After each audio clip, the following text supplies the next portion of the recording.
அது முதல் ஸ்லோகமே அதாத்தோ பிரம்ம ஜிக்ஞாசு அப்படின்னா நீ இப்போது கடவுளை பற்றி கேள்வி கேளு. ஓகே.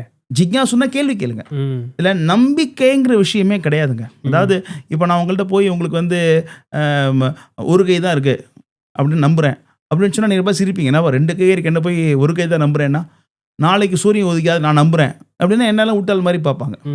அப்போ நம்பிக்கைங்கிறது வேற, உணர்வுங்கிறது வேற. அப்போ நம்ம சனாதன தர்மம் என்ன சொல்லுதுன்னா உணரணும்னு சொல்லுது. ஓகே. ஸோ அப்போ நீங்கள் சொல்கிறபடி பார்க்கும்பொழுது ஒரு ஒரு ஒரு ஒரு குலத்தில் நான் பிறக்கிறேன் அப்படின்னு சொன்னால் அதற்குன்னு உண்டான தர்மம் எனக்கு சுதந்திரம். ஆனால் அதில் இருக்கக்கூடிய சக்திகளை வந்து நான் வந்து தவறாக பயன்படுத்தும் பொழுது தான் எனக்கு ஆக்சுவலாக பிரச்சனை வருது. அங்கே தான் ஒரு தவறான ஒரு புரிதல் வருது, இங்கே இருக்கக்கூடிய ஒரு ஸ்ட்ரக்சர் உடையுது, அதனால நிறைய துன்பங்கள் வருது அப்படின்னு சொல்கிறீங்க. கரெக்டு தான். ஆனால் திருப்பி நம்ம இந்த பிறக்கிறதுங்கிற வார்த்தையை விட்டுருவோம். அந்த பிறக்கிறதுங்கிற வார்த்தையை விட்டுருவோம். ஏன்னா சாஸ்திரம் வந்து ரொம்ப தெளிவாக சொல்லுது. நாரதர் சொல்கிறார், எஸ்ய எல் லக்ஷணம் புரோக்தம்ங்கிறார். அதாவது யாருக்கு என்ன லக்ஷணம் இருக்கோ அந்த லக்ஷணத்தை பொறுத்து அவனை வந்து அறின்னு சொல்கிறார். அதுக்கு இன்னும் ஸ்லோகம் கண்டினியூ ஆகுது. அதில் சொல்கிறாரு, பிறப்புனால ஒருத்தனை வந்து உணராத. ஒரு இதில் பார்த்தீங்கன்னா நீங்கள் பிராமண குடும்பத்தில் பிறந்தால் கூட உங்களுக்குள்ள சத்திரியத்தன்மை இருந்துச்சுன்னா நீங்கள் சத்திரியனா அறின்னு சொல்கிறார். அவன் பிராமணன் கிடையாது. உதாரணத்துக்கு விஸ்வாமித்திரர் எடுத்துங்க, அவர் வந்து ராஜா தான். ஆனால் அவருக்கு என்ன, ஒரு பிராமணன் ஆகணும். அப்போ அவர் என்ன சொல்கிறாங்கன்னா அவர் ஒத்துக்கிறாங்க. அவர் வந்து பிரம்மரிஷியாக அவர் அக்செப்ட் பண்ணிக்கிறாங்க இல்லையா. நம்மளுடைய சாஸ்திரங்கள் என்ன சொல்லுதுன்னு சொன்னால் ஆதவ் குரு ஆசிரயம்னு சொல்லுது. ஆதவ்னா ஆதி ஃபஸ்ட்டு, குரு ஆசிரயம்னா ஒரு குருகிட்ட போய் சரணடையணும். ஓகே. தத்விதி பிரணிபாத்தேன பரிப்பிரஷ்னேன சேவையா உபதேசந்திதே ஞானம் ஞானின தத்துவதர்ஷினகான்னு கிருஷ்ணன் பகவத்கீதை சொல்கிறார். தத்விதி பிரணிபாத்தேன பரிப்பிரஷ்னேன சேவையா அப்படின்னா ஃபஸ்ட்டு நம்ம வந்து ஒரு தன்னை உணர்ந்த ஒரு ஆத்மாவை கண்டுபிடிக்கணும். ஞானின தத்துவதர்ஷினகாங்கிறார். ஒரு குருங்கிறவங்க இப்படி இருக்கணும். தத்துவ தர்ஷனம், தத்துவத்தை உணர்ந்தவன் தான் குரு. இறை தத்துவத்தை உணர்ந்தவன் தான் குரு. அவங்க ட்ரெஸ் எப்படி போட்டிருக்கிறாங்க, அவங்க எவ்வளோ காசு வச்சுருக்குறாங்க, ஜோசியம் பார்க்குறவங்க, அதெல்லாம் கிடையாது. இறைவனை உணர்ந்தவங்க தத்துவ தர்ஷினக. அந்த மாதிரி தத்துவ தர்ஷிக்கிட்ட போய் நம்ம அணுகணுமா. அதனால் மனுஸ்மிருதி அப்படிங்கிறதுலாம் வந்து இந்த கலிகாலத்தில் உங்களால் பின்பற்ற முடியாது. அதில் பிழை இருக்கா, இல்லை பிழை இல்லை. அது தப்பாக சொல்கிறாங்களா, தப்பாகவும் சொல்கிறாங்க தான், இல்லைன்னு நான் சொல்ல. ஆனால் கொஞ்சம் கான்ட்ரவர்ஷியான பாயிண்ட்ஸ் அங்கே இருக்குதான். ஆனால் அங்கே இந்த காலத்துக்கு அது சரிப்பட்டு வராது, ஒதுக்கி வச்சுருங்க. எஸ், மனுஸ்மிருதி வேண்டாம், மனுஸ்மிருதிங்கிறது வேண்டாம். ஹரே கிருஷ்ண மந்திரம் மட்டுமே அந்த கலியுகத்துக்கு போதும். இவ்வளோ தான் முடியும், வேறு எதுவும் பண்ண முடியாது, வேற ஒன்றும் பண்ண முடியாது கலிகாலத்தில். ஸோ வணக்கம் மக்களே, இன்றைக்கி நம்ம கூட பாட்காஸ்ட்லேயே நேர சிறப்பு விருந்தினர் யார் அப்படின்னு பார்க்கும்பொழுது திரு பிரஹலாத் பிரபு அவர் தான் நம்ம கூட பாட்காஸ்ட்லேயே நேரார். இவர் கூட நம்ம வந்து ஒரு 2 காணொளிகள் ஒரே நாளில் பண்ணணும். அவர் முதல்ல வந்து சனாதன தர்மம் அப்படின்னு சொல்லக்கூடியதற்குண்டான ஒரு தவறான புரிதல் அது வந்து மக்கள் மத்தியில் இருக்குது, அது அப்படி தான் கொண்டு சேர்க்கப்பட்டு இருக்கிறது, அதனால் அதை வந்து நம்ம சொல்லுவதற்கு ஒரு கடமைப்பட்டு இருக்கிறோம், நம்ம வந்து ஒரு ஆன்மீக பூமி அப்படிங்கிறதுனால இதை வந்து கடமைப்பட்டிருக்கிறோம், அதை சொல்லணும்னு கேட்டது. எஸ், அதுதான் இன்றைக்கு உண்டான காணொலியாக வரப்போகுது. அடுத்து வந்து இன்னொரு காணொளி பண்ணினது வர வாரங்களில் அதை பார்ப்போம். அது வந்து முழுக்க ஆன்மீகம் சம்பந்தமான நம்மளுடைய பிறப்பு இறப்பு, நம்மளுடைய அந்த முக்தி பேருக்கு உண்டான வழி என்ன அப்படிங்கிறதுக்குண்டான ரொம்ப அப்படி கோர் சூப்பரான ஸ்பிரிச்சுவல் கான்செப்ட்ஸ் அதில் இருக்குது. அப்போது இன்னைக்குண்டான அந்த ஒரு காணொளி எதற்காக அப்படின்னு சொல்லி பார்க்கும் பொழுது, மக்கள் மத்தியில் அந்த சனாதன தர்மம்னு சொல்லக்கூடிய அந்த ஒரு சொல் தவறான ஒரு புரிதலில் கொண்டு போய் சேர்க்கப்படுது. ஒரு சில நூட்களில் இருக்கக்கூடிய ஒரு சில செய்திகள் மேற்கோள் காட்டப்பட்டு இப்படியெல்லாம் வந்து நம்ம இருக்க சொல்கிறது தான் சனாதன தர்மம்னு கொண்டு போகப்படுது. அது தவறு. நூலில் இருக்குங்கிறது உண்மைதான், ஆனால் அது எழுதிய காலம்னு ஒன்று இருக்குது, அந்த காலத்தில் வாழ்ந்த மனிதர்களுடைய சூழல்னு ஒன்று இருக்குது. அதை நேர்படையாக இந்த காலத்தில் பொருத்தக்கூடாது அப்படிங்கிறத நம்ம முதல்ல புரிஞ்சுக்கணும்.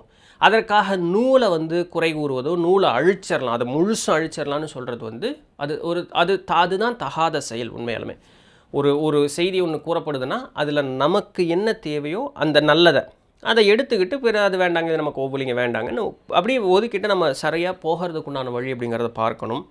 இதற்குண்டான கட்டமைப்பு அப்படிங்கிறதே வந்து சமுதாயத்தின் கீழ் இல்லாமல் இருக்குங்கிறதே ஒரு பெரிய பிரச்சனைக்குண்டான ஒரு காரணமாகவே அமையுது. அப்படிங்கிற மாதிரி நிறைய அற்புதமான செய்திகள் அப்படிங்கிறது இன்றைக்கு உண்டான காணொலியில் இருக்குது. ஒருவேளை உங்களுக்கு அந்த சொல்லே சனாதன தர்மம் அப்படின்னு சொல்லக்கூடிய அந்த சொல் அதுவே உங்களுக்கு வந்து ஒரு வகையான ஒரு ஒரு ஒரு ஒரு கோபத்தை தாக்கத்தை உண்டு பண்ணக்கூடியதாக இருக்கும் பட்சத்தில் அப்படின்னா என்னங்கிறத நம்ம புரிஞ்சுக்கிட்டோம். காணொலியில் வந்து நம்மளுடைய பிரபு அவர்கள் நிறைய சொல்லியிருக்கிறார். சனாதனம் அப்படின்னு சொல்லக்கூடியது அழிவற்றது, இல்லை மாறாததுன்னு அர்த்தம். தர்மம்னா சத்தியம். இப்போ மாறாத சத்தியம்னு சொல்லி தான் அதனுடைய பொருள். ஆனால் என்ன, அது சமஸ்கிருத சொல், தமிழர்களிடையே அதை வந்து புழக்கத்தில் இல்லாத ஒரு சொல். அப்போ தமிழர்கள்ட்ட இது மாதிரி ஒரு பழக்கமோ ஒரு சொல்லோ இல்லைன்னா கிடையாது. ஆதி தொட்டு தமிழன் அப்படின்னு எடுத்துக்கிட்டோம் அப்படின்னு சொல்லும்போது நம்ம ஆசிவகம் அப்படின்னு சொல்லக்கூடிய ஒரு இதை பின்பற்றிக்கிட்டு இருந்த வழியை பின் சைவம் நிலைத்தது. இன்றளவும் சைவம் நிலைத்திருக்கிறது. அப்புறம் வைணவம் வந்தது. இன்றைக்கி வந்து வள்ளல் பெருமானுடைய இதாக சுத்த சமரச சன்மார்க்க சங்கம் அப்படிங்கிறது. அப்போது இந்த சனாதன தர்மம்னு சொல்லக்கூடிய அந்த ஒரு சொல் என்ன விளக்கத்தை கொடுக்கிறதோ அதே விளக்கம் நம்மளுடைய கலாச்சாரத்தில் இதுபோல் பல பெயர்களின் அடிப்படையில் கொடுத்துக்கிட்டே தான் இருக்குது. அப்போ நீங்கள் வந்து இது வேறுன்னு சொல்கிறதுக்கு இங்கே ஒன்றுமே கிடையாதுங்கிறத முதல்ல நல்லா புரிஞ்சுக்கணும். ஒன்று, நீங்கள் அந்த சமஸ்கிருத சொல்ல தான் பயன்படுதுன்னு அவசியம் இல்லை. யாராவது ஒருத்தர் இதை சொல்லும் பொழுது என்னிடம் அந்த வழக்கு இல்லை, என்னிடம் இருக்கக்கூடிய வழக்கு இது. அப்போது நீ சொல்கிறது தான் எங்கிட்டையும் இருக்குன்னு நான் சொல்லணுன்னா எனக்கு ரெண்டுமே தெரிஞ்சிருக்கணுங்கிறது நம்ம முக்கியமான ஒரு செய்தியாக இருக்கிறது. அப்போ இந்த காணொளி அதை வலியுறுத்தி சொல்லக்கூடிய அந்த ஒரு காணொளியாக இது இருக்கிறது அப்படிங்கிறத மனசில் வச்சுக்கிட்டு ஒரு திறந்த கண்ணோட்டத்தோட பொறுமையாக கடைசி வரைக்கும் பாருங்கள். உங்களுக்கு பிடிக்கும், நல்ல இன்ஃபர்மேட்டிவாக இருக்கும். ஸோ அவசரப்பட்டு டக்குன்னு நமக்கு மைண்டில் இருக்கக்கூடிய ஒரு மென்டல் பிளாக்கில் டக்குன்னு ஒரு காரியத்தை வந்து கருத்தாக முன்வைப்பதை காட்டிலும் பொறுமையாக நம்ம வந்து காணொலியை பார்த்துட்டு ஒரு புரிதலின் பேர் நல்ல கருத்துக்களை கீழே பகிர்வோம். நம்ம வந்து வீடியோ பிடிச்சிருந்தது அப்படின்னு சொன்னால் லைக் தட்டுங்க.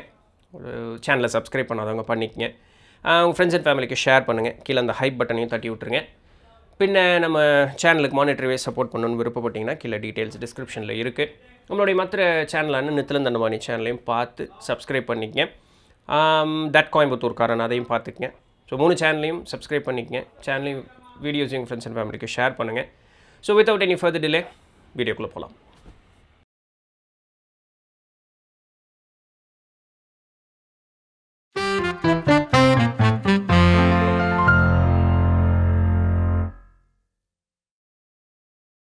வணக்கம் சாமி.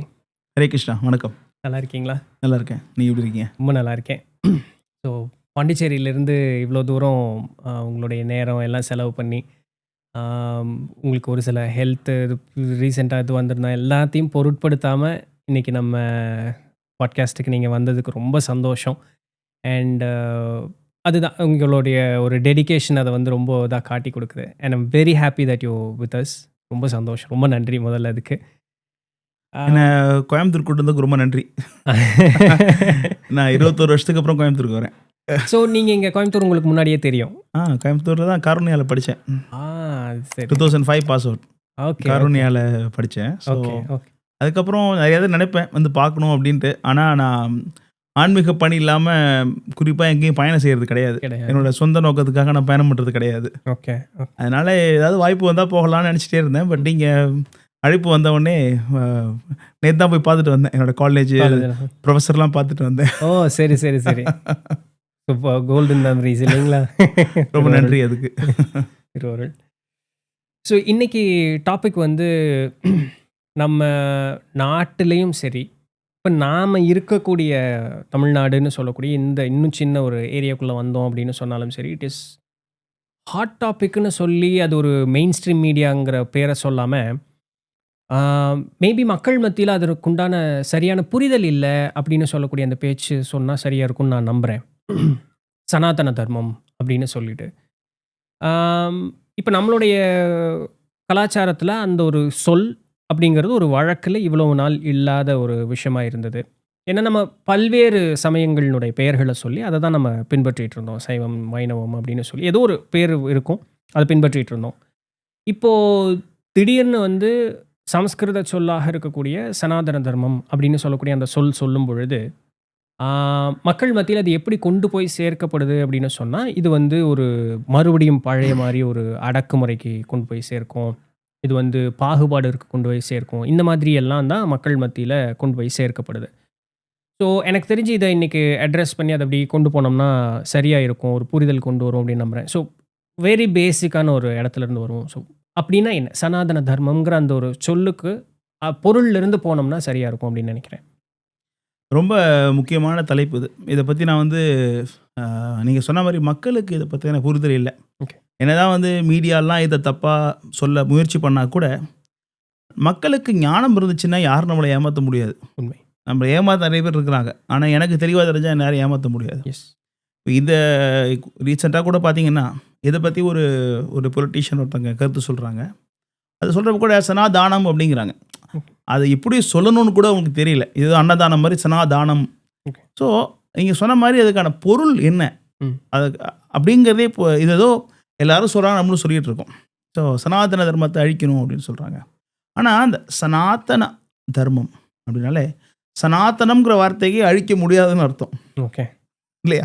சனாதனம் அப்படின்னா வந்து நிரந்தரமானது. நிரந்தரம். சனாதன் அழிக்க முடியாத நிரந்தரமான தர்மம்னா வாழ்வியல் முறை. ம். அது என்னுடைய குரு பிரபுபாதர் இதற்கு எப்படி பொருள் குடுப்பாங்கன்னா, எட்டர்னல் கான்ஸ்டிபேஷனல் டியூட்டின்னு சொல்லுவாங்க. ஓகே. அதாவது நம்மளுடைய ஒரு சுயமான ஒரு குணாதிசயம். ம். அதுக்கு என்ன உதாரணம் குடுப்பாங்க பிரபுபாதா அப்படின்னா, ஒரு ஒரு பூனையினுடைய சத்தம், அது சாப்பிடக்கூடிய சாப்பாடு, அது நடக்கக்கூடிய விதம், அது இரை கொள்ளக்கூடிய விதம், இது அதனுடைய தர்மம். தர்மம்னா உங்களோட இயல்பு நிலைன்னு அர்த்தம். ஓகே. சனாதன தர்மம்னா அழிக்க முடியாத இயல்பு நிலை. ம். அந்த அழிக்க முடியாத இயல்பு நிலைய அழிக்கணும்னு சொல்றாங்க. ஓகே. அது இங்கிலீஷ்ல ஒரு வார்த்தை சொல்லுவாங்க. ஆக்ஸிமோரான்னு ஒரு வார்த்தை. ம். அது எப்படி சொல்றது அப்படின்னா, 2 பொருள் இருக்கும். ம். ஒன்னோட ஒண்ணாம எப்படி சொல்றதுன்னா, ஷார்ட் டால் பாய் அப்படிங்கிற மாரி. ஓகே. அது ஷார்ட் டால்ன்னு சொல்ல முடியாதுல்ல. முடியாது. சனாதன தர்மம் அழிக்கணும் அப்படிங்கிறது வந்து ஒரு நகைச்சுவையான விஷயம் தான்.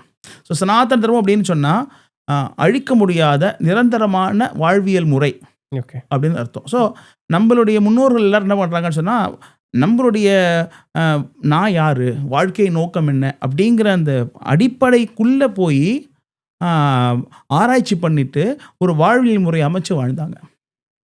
அதான் சனாதன தர்மம். ஓகே. இப்போ ஏன்னா, இப்போ என்ன சொல்ல வருது அப்படின்னு ஓகே. இத சொல்லலாம். முதல் ஒரு கூற்று அவங்க முன்வைக்கிறது என்ன அப்படின்னு சொல்லும் பொழுது, எந்த விதமான வேதங்கள்லயும் இந்த சொல்ல வந்து பயன்படுத்தல. அப்போ வேதங்கள் தான் அடிப்படைன்னு நீங்க சொன்னீங்கன்னா, வேதத்தில பயன்படுத்தாத ஒரு சொல்ல வந்து நீ புதுசா ஏன் ஒண்ணு கிரியேட் பண்றீங்க? Why do you want to make it as a man made? ஏன் புதுசா நீ ஏதாவது கிரியேட் பண்ற? ஸோ நான் ஏன் அத சொல்லணும்? எனக்கு வேற ஒரு சில வழக்கங்கள் இருக்குல்ல, நான் அதுபடி சொல்லிட்டு போறேன்.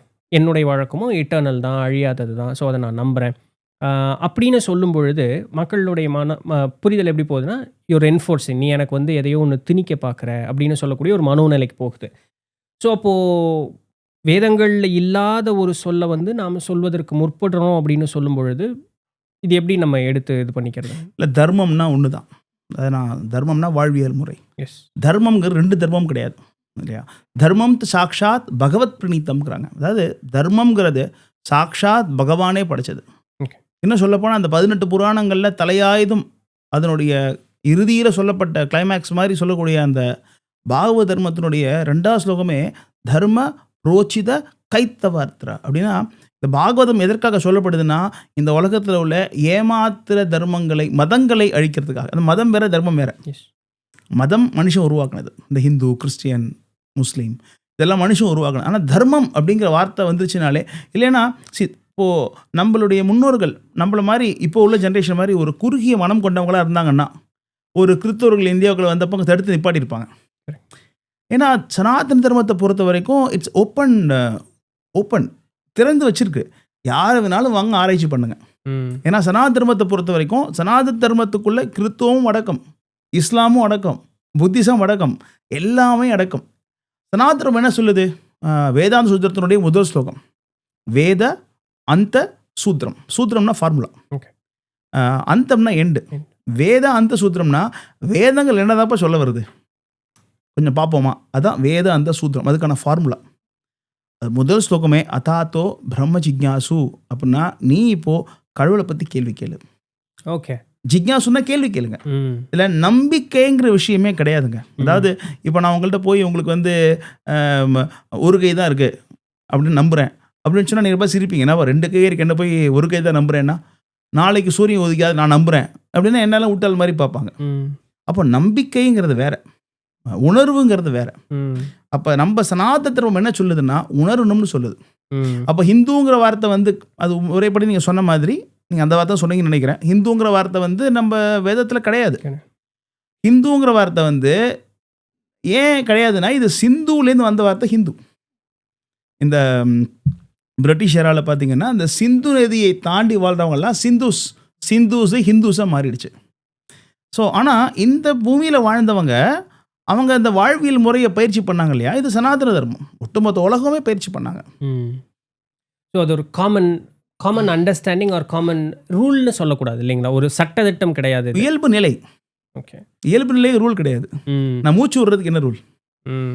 இது இது தர்மம். மூச்சு விடுற முறை இது தர்மம். கிடையாது. அதை யாரும் அழிக்கவும் முடியாது, யாரும் உருவாக்க முடியாது. இயல்பான நிலை. ஓகே. இயல்பான நிலைங்கிறது சனாதன தர்மம். இப்போ இதை நம்ம வந்து காமனான அந்த ஒரு வேர்டு தர்மம் அப்படின்னு சொல்லி இது பண்ணும்பொழுதும், மனிதனுக்கு வந்து இந்த இயல்பு நிலை அப்படின்னு சொல்லும் பொழுதும், இதற்கு ஒரு பெட்டரான ஒரு விளக்கம் இருந்தா, ஏன்னா என்னுடைய தர்மத்திற்கு என்னுடைய புரிதல் ஒரு மாதிரி இருக்கும். இன்னொருத்தவங்களுக்கு ஒரு புரிதல் ஒரு மாதிரி இருக்கும். நான் வந்து எனக்கு வந்து பிற உயிர் கொலை அப்படிங்கிறது எனக்கு ஒரு பெரிய பொருட்டா இருக்காது. ஆனா நாட் தட் அது வந்து நான் என்னுடைய தேவைகளுக்கு இல்லாம ஏதோ ஒரு பண்றேன் அப்படி இல்ல. என்னுடைய தேவைக்காகன்னு பண்ணும்பொழுதும் அதில எனக்கு எந்த விதமான குறையும் தெரியாது. பரவாயில்லைங்க அதனால என்னன்னு நான் கேள்வி கேட்பேன். ஒரு சிலருக்கு அத கூட டாலரேட்டே பண்ண முடியாது. இல்ல உன் தேவையே ஆனாலும் அது வந்து தவறு, பண்ணக்கூடாது அப்படின்னு சொல்லக்கூடியவர்கள் உண்டு. அப்ப தர்மம் ஒரு இடத்துல இருந்து மாறுபடுது. இத வந்து எப்படி சனாதன தர்மம் அட்ரஸ் பண்ணுது? இதுதான் இந்த புரிதல் இல்லைன்னு நம்ம சொல்றது. ஏன்னா தர்மம்ங்கிறது மாறவே மாறாது. ஓகே. இப்போ நீங்க சொல்ற விஷயங்கள்லாம் கோட்பாடுகள். ஓகே. நீங்க உங்களுடைய வாழ்க்கைக்கு அமைச்சிருக்கக்கூடிய ஒரு கொள்கைகள். பகவத்கீதை நீங்க படிச்சிருக்கேன்னு சொன்னீங்க. பகவத்கீதையில எங்கேயாவது கொலை செய்யாத, பொய் சொல்லாத, ஏமாத்தாத, அந்த மாதிரி விஷயங்கள்லாம் கிடையாது. ம். சனாதன தர்மத்தினுடைய அடிப்படையே வர்ணாசிரம தர்மம். ஓகே. வர்ண ஆசிரம தர்மம். அது என்ன வர்ணாசிரம தர்மம்னா 5 விரலும் ஒண்ணு கிடையாது. 5 விரலும் ஒண்ணு கிடையாது. 1 விரல் ஒவ்வொரு மாரி இருக்கு இல்லையா? அதே மாரி நம்மளுடைய பிறப்புனாலயும், நம்மளுடைய கர்மத்தினாலயும் நம்ம ஒவ்வொருத்தவங்களுக்குமே இயல்பான வாழ்வியல் முறைங்கிறது வேற மாரி இருக்கும். ஓகே. அத வச்சு பார்த்தீங்கன்னா, அந்த சமுதாயத்த 4 பிரிக்கிறாங்க. பிராமணா, க்ஷத்ரியா, வைஷ்யா, சூத்ரா 4 பிரிக்கிறாங்க. இதுலயும் சில தவறான புரிதல் இருக்கு. பிராமணன்னா தலை, சூத்ரன்னா காலு. ம். அப்போ அப்படின்னு சாஸ்திரம் சொல்லுது தான். பிராமணோ முகமாசீத சொல்லுது. நம்ம இல்லைன்னு சொல்லல. ஆனா கால தாழ்வா சாஸ்திரம் சொல்லவே இல்ல. உண்மை. காலு தாழ்வுங்க. கால்ல ஒரு மரியாதையே கிடையாது தாளுக்கு. தலை தான் வசதின்னு சொல்லல. தலைங்கிறது ஒரு செயல்பாட குறிக்குது. தலையில என்ன இருக்கு? மூளை இருக்கு. கேட்கறது, பார்க்கறது, இன்புட் அவுட்புட். இது கம்ப்யூட்டர் மாதிரி வச்சுட்டீங்கன்னா, இங்க தான் முக்கியமான ப்ராசஸ் நடக்குது. அப்ப என்ன சொல்றாங்கன்னா, இங்க தான் மூளை. இங்கே தான் இந்த சிக்னல் உடம்பு ஃபுல்லா போகுது. அப்படின்னா அந்த பிராமணன் வந்து இந்த சமுதாயத்தை வழி நடத்தணும். ஓகே. க்ஷத்ரியன் வந்து புஜங்கள் மாதிரி. ஒரு நடிக்க வந்தா தடுக்கிறோம். வைஷ்யன்கிறது டாக்ஸ் கட்டுறது. நாடு சூத்ரன்னா இந்த சமுதாயத்தை நடக்க வைக்கிறது. ஓகே. அதான் சமுதாயத்தை மூவ் பண்றது சூத்ரர்கள். ஸோ அவங்க ஹெல்ப் பண்றாங்க. Helpers, workers, assistant. ஸோ இது வந்து ஒரு கம்பைன்ட் எஃபர்ட் தானே தவிர இதில் உயர்வு தாழ்வு அப்படிங்கிறது கிடையாது. அப்போ இந்த 4 வர்ணம் பிராமணா, க்ஷத்ரியா, வைஷ்யா, சூத்ரா அப்படிங்கிறது எகைன் இது பிறப்புல கிடையாது, குணத்தினால. ஸோ உங்களுடைய வாழ்வின் தேடல் எப்படி இருக்கோ அதற்கு ஏற்ற மாதிரி நீங்கள் எப்படி உங்கள் வாழ்க்கையை அமைச்சிக்கலாம். ஒரு பிராமணன் என்னென்ன செய்யணும், ஒரு க்ஷத்ரியன் என்ன செய்யணும், ஒரு சூத்ரன் என்ன செய்யணும், ஒரு வைஷ்யன் என்ன செய்யணும்னு சொல்லிட்டு நம்மளுக்கு சொல்லிக் கொடுக்குறாங்க சாஸ்திரம். அதை நீங்கள் பயிற்சி பண்ணுறீங்கிறப்போ இயல்பாகவே வேலையில் பிரச்சனைங்கிறது கிடையாது. நான் என்னுடைய நேரத்தை விரயம் பண்ண வேண்டிய அவசியமே கிடையாது. என்னுடைய நேரம் வந்து நிறைய மிச்சமாகும். ஏழ்மை இது எதுவுமே சமுதாயத்தில் இருக்காது. இன்னும் சொல்லப்போனால் 1970, 800 ஒட்டுமொத்த உலகமும் தேடுற நாடு எது? இந்தியா தானே. அப்போ இந்தியா எந்த தர்மத்தை ஃபாலோ பண்ணிட்டு இருந்துச்சு? அப்போது இந்தியா வந்து ரொம்ப ஒரு மோசமான ஒரு அருவருக்கத்தக்க ஒரு தர்மத்தை ஃபாலோ பண்ணுறதா இருந்தால் அவ்வளவு ஏழ்மை இருந்திருக்கணும் இங்கே. ஆனால் இந்த உலகத்தில் எல்லாம் சந்தோஷமாக இருந்தாங்க. இந்த பார்ட் ஆஃப் த வேர்ல்டில் எனக்கு ஞாபகம் இல்லை, மெக்காலின்னு நினைக்கிறேன். அவங்க யுனைடெட் கிங்டம் அவங்க அசம்பிளியில் அவங்க பேசுகிறப்ப சொன்னாங்க, நான் இந்தியா போய் ஸ்டடி பண்ணேன், மேலேருந்து கீழே வரைக்கும் ஃபுல்லாக பார்த்தேன். அங்கே நான் பிச்சைக்காரனை பார்க்கல, ஏழையை பார்க்கல, யாரையும் கஷ்டப்படுறவங்கள பார்க்கல. இந்த நாட்டை நம்ம ஆட்சி பண்ணணும்னா, அவங்களுடைய கலாச்சாரத்தை உடைக்கணும். Correct. அவங்க கலாச்சாரம் கீழ்த்தரமானது, நம்ம கலாச்சாரம் உயர்ந்ததுன்னு சொல்லிக் கொடுக்கணும். அப்பதான் நம்ம நாட ஜெயிக்க முடியும்னு சொல்றாங்க. அப்போ சனாதன தர்மம் தப்புன்னு சொன்னா, ஏன் ஒட்டுமொத்த உலகமும் இந்தியாவை தேடி வரணும்? இப்ப எல்லாம் இந்தியாவிலேருந்து அமெரிக்காவுக்கு போறாங்கல்ல. ஒரு விசா கிரீன் கார்டு கிடைக்காதா, அமெரிக்கா போயிடலாமா யோசிச்சுட்டு உட்காந்துருக்காங்கல்ல. ஆனா அப்ப எல்லாம் இந்தியாவுக்கு வந்தாங்களே. ஏன்னா இங்கே நாலந்தா யூனிவர்சிட்டி இருக்கும் பொழுது அவங்க வந்து என்ட்ரன்ஸ் வச்சு தான் வந்து இது எடுத்ததாகவும் உலகத்தில் இருக்கக்கூடிய எல்லாருமே இங்கே தான் வந்து படித்ததாக சொல்ல இது இருக்கு. கரெக்ட். இது ஒரு உயர்ந்த தர்மம் இது. ஆனால் எதுலேயுமே சில குறைகள் இருக்கும். அதே மாதிரி கலியுகத்தினுடைய சுபாவம் அதிகமாக இதை சில சமுதாயத்தினர்கள், குறிப்பாக பிராமணர்கள், அவங்க என்ன பண்ணிட்டாங்கன்னு சொன்னால் இதை பிறப்புரிமைன்னு மாற்றிட்டாங்க. ஓகே. எப்போ இதை பிறப்புரிமைன்னு மாற்ற ஆரம்பித்தாங்களோ, உதாரணத்துக்கு பார்த்தீங்கன்னா, உங்களுக்கு நல்ல மரியாதையான ஒரு ஆசிரியர் வந்தாருன்னா, இயல்பாகவே நீங்கள் கையெடுத்து கும்பிடுவீங்க, அவங்க காலை தொட்டு கும்பிடுவீங்க. ஆனால் அவங்க அதுக்கான வினை நடந்துக்கலன்னு சொன்னால், அந்த மாதிரி போயிடும். அது என்னடா உன் காலை நான் தோணும் என்ன வருது இல்லையா? அப்போது நம்ம சாஸ்திரப்படி அந்த பிராமணர்கள் எப்படி இருக்கணும்னு ஒரு டிஃபைன் பண்ணாங்க இல்லையா? அந்த முறைப்படி பிராமணன் வாழ்ந்தானா இயல்பாகவே அவனுக்கு மரியாதை கிடைக்கும். அந்த இயல்பாக கிடைக்கக்கூடிய மரியாதையை அது வந்து பிறப்புரிமைன்னு மாற்றின பிரச்சனை என்ன வந்துச்சுன்னு சொன்னீங்கன்னா, அவனுக்கான தகுதி இல்லை. அப்போ என்ன ஆகுதுன்னு சொன்னால், உதாரணத்துக்கு பெண் உரிமை அதே தான். முதல்ல பெண்கள்லாம் பார்த்தீங்கன்னா, பெண்கள் வந்து வேலைக்கு போகக்கூடாதுலாம் சொல்ல என்னோடய குரு வந்து கேட்குறாங்க, பெண்கள் என்ன அடிமைப்படுத்தி வச்சுருக்கீங்களான்னு கேட்குறாங்க. ரொம்ப சொல்லுவாங்க, அது அடிமைத்தனம் கிடையாதுப்பா, உங்ககிட்ட வந்து ஒரு விலை உயர்ந்த பொருள் இருக்குது, நீ எங்கே வச்சுருப்ப அதை? இப்போ நான் உங்கள் வீட்டுக்கு வரேன், எல்லாம் ஒரு பாட்டில் வச்சுருக்கிறீங்க, அதுக்கப்புறம் புக்ஸ் வச்சுருக்கிறீங்க, ஆனால் கோல்டு எங்கே வச்சுருப்பீங்க? சேஃபாக ஒரு இடத்துல இல்லையா? அதே மாதிரி பெண்கள் வந்து வழிபடத்தக்கவர்கள். அவங்க என்னுடைய பரம்பரையை எடுத்துகிட்டு போகிறவங்க, என்னுடைய குழந்தைங்க பேரன் பேத்தி எல்லாம் சொல்லிக் கொடுக்குறவங்க. அவங்கள எங்கே வைக்கணும்னா பத்திரமா உள்ளே வச்சுக்கணும், அவங்கள நான் பாதுகாக்கணும். அப்படி இருந்த சிஸ்டத்தை கலியுகத்தினோட தாக்குதலில் இது அடிமைத்தனமாக மாறிடுச்சு. அப்போ அவங்க எழுந்து வராங்க, இல்லை நானும் வேலைக்கு போகிறேன், நான் இது பண்ண போகிறேன். அப்போ என்ன ஆகுதுன்னா சமுதாயத்தில் பிரச்சனைகள் வர ஆரம்பிக்குது. அப்போது நம்ம அழிக்க வேண்டியது சனாதன தர்மம் கிடையாது, சனாதன தர்மத்தில் முளைச்ச கலைகளை. அந்த கலைகளை எடுத்து நாங்கள் தான் பண்ணிகிட்ருக்குறோம். உதாரணத்துக்கு பிரபுபாதர் என்னுடைய குரு 1960களில் அமெரிக்காவுக்கு போயிட்டு அங்கே இருந்த வெள்ளைக்காரங்களுக்கு தீட்சை கொடுத்து சுவாமி எடுத்துட்டு பூஜை பண்ண வச்சார். பெண்களுக்கு தீட்சை கொடுத்து பெண்களை சுவாமி எடுத்துட்டு பூஜை பண்ண வச்சார். இப்போ நம்ம பேசுகிறோம், இப்போ வந்து பிராமின் இல்லாதவங்கெல்லாம் நம்ம பூஜாரி ஆக்குறோன்னு கவர்மெண்ட் சட்டம் போட்டிருக்கு இல்லையா? இதை பிரபுபாதர் 1960லேயே பண்ணிட்டார். ராமானுஜர் வந்து 1000 வருஷத்துக்கு முன்னாடியே பண்ணிட்டாங்க. 1000 இயர்ஸ் பேக்கே ராமானுஜர் வந்து பிறப்புனால யாரும் உயர்ந்தவன் தாழ்ந்தவன் கிடையாது, இறைவனுக்கு முன்னாடி எல்லாம் சமம் அப்படின்னு சொல்லிட்டு அந்த பிறப்புனால யார் தாழ்வாக கருதப்பட்டாங்களோ அவங்களெல்லாம் கோயிலுக்குள்ளே கூட்டு போனாங்க. இந்த உதாரணத்துக்கு நம்ம ஆழ்வார்கள்லாம் சொல்கிறோம் இல்லையா, திருப்பான ஆழ்வார்னு சொல்கிறோம். அது திருப்பான ஆழ்வார்னா பானை செய்கிறது. அவர் திருப்பான ஆழ்வார் பானை செய்வார். அவர் கோயிலுக்குள்ளே உள்ள, அவர் கோயிலுக்கு வெளியே தான் இருப்பார், பானை செஞ்சு கொடுப்பார் சுவாமிக்கு. அப்போ அவர் என்னாச்சுன்னா, ஒரு தடவை அந்த பூஜாரிகள்லாம் அந்த அவர் சுவாமிக்கு தண்ணி எடுக்கிறதுக்கு வந்தப்போ, அந்த பிராமணர்கள்லாம் வந்தப்போ அவன் குறுக்க நிற்கிறான், பக்தி பரவசத்தில் அவங்க குறுக்க நிற்கிறாங்க, பக்தி பரவசத்தில் அப்படியே பகவானை நோக்கி அவர் பாடிட்டு இருக்கிறாரு. அவங்க கூப்பிட்டது காதில் கவனிக்கல. அவர் அவன் கிட்ட அந்த கல் எடுத்து அவரை விட்டுறாங்க. அப்போ ஒரு ரத்தம் அப்படியே கொட்டுது. கொட்டினோடனே சுவாமியினுடைய கருவறை மூடிடுச்சு. கருவறை மூடிடுச்சு. அப்போ அந்த பிராமணர்கள்லாம் அவர் காலில் விழுந்து மன்னிப்பு கேட்டதுக்கப்புறம் தான் கருவறை திறந்துச்சு.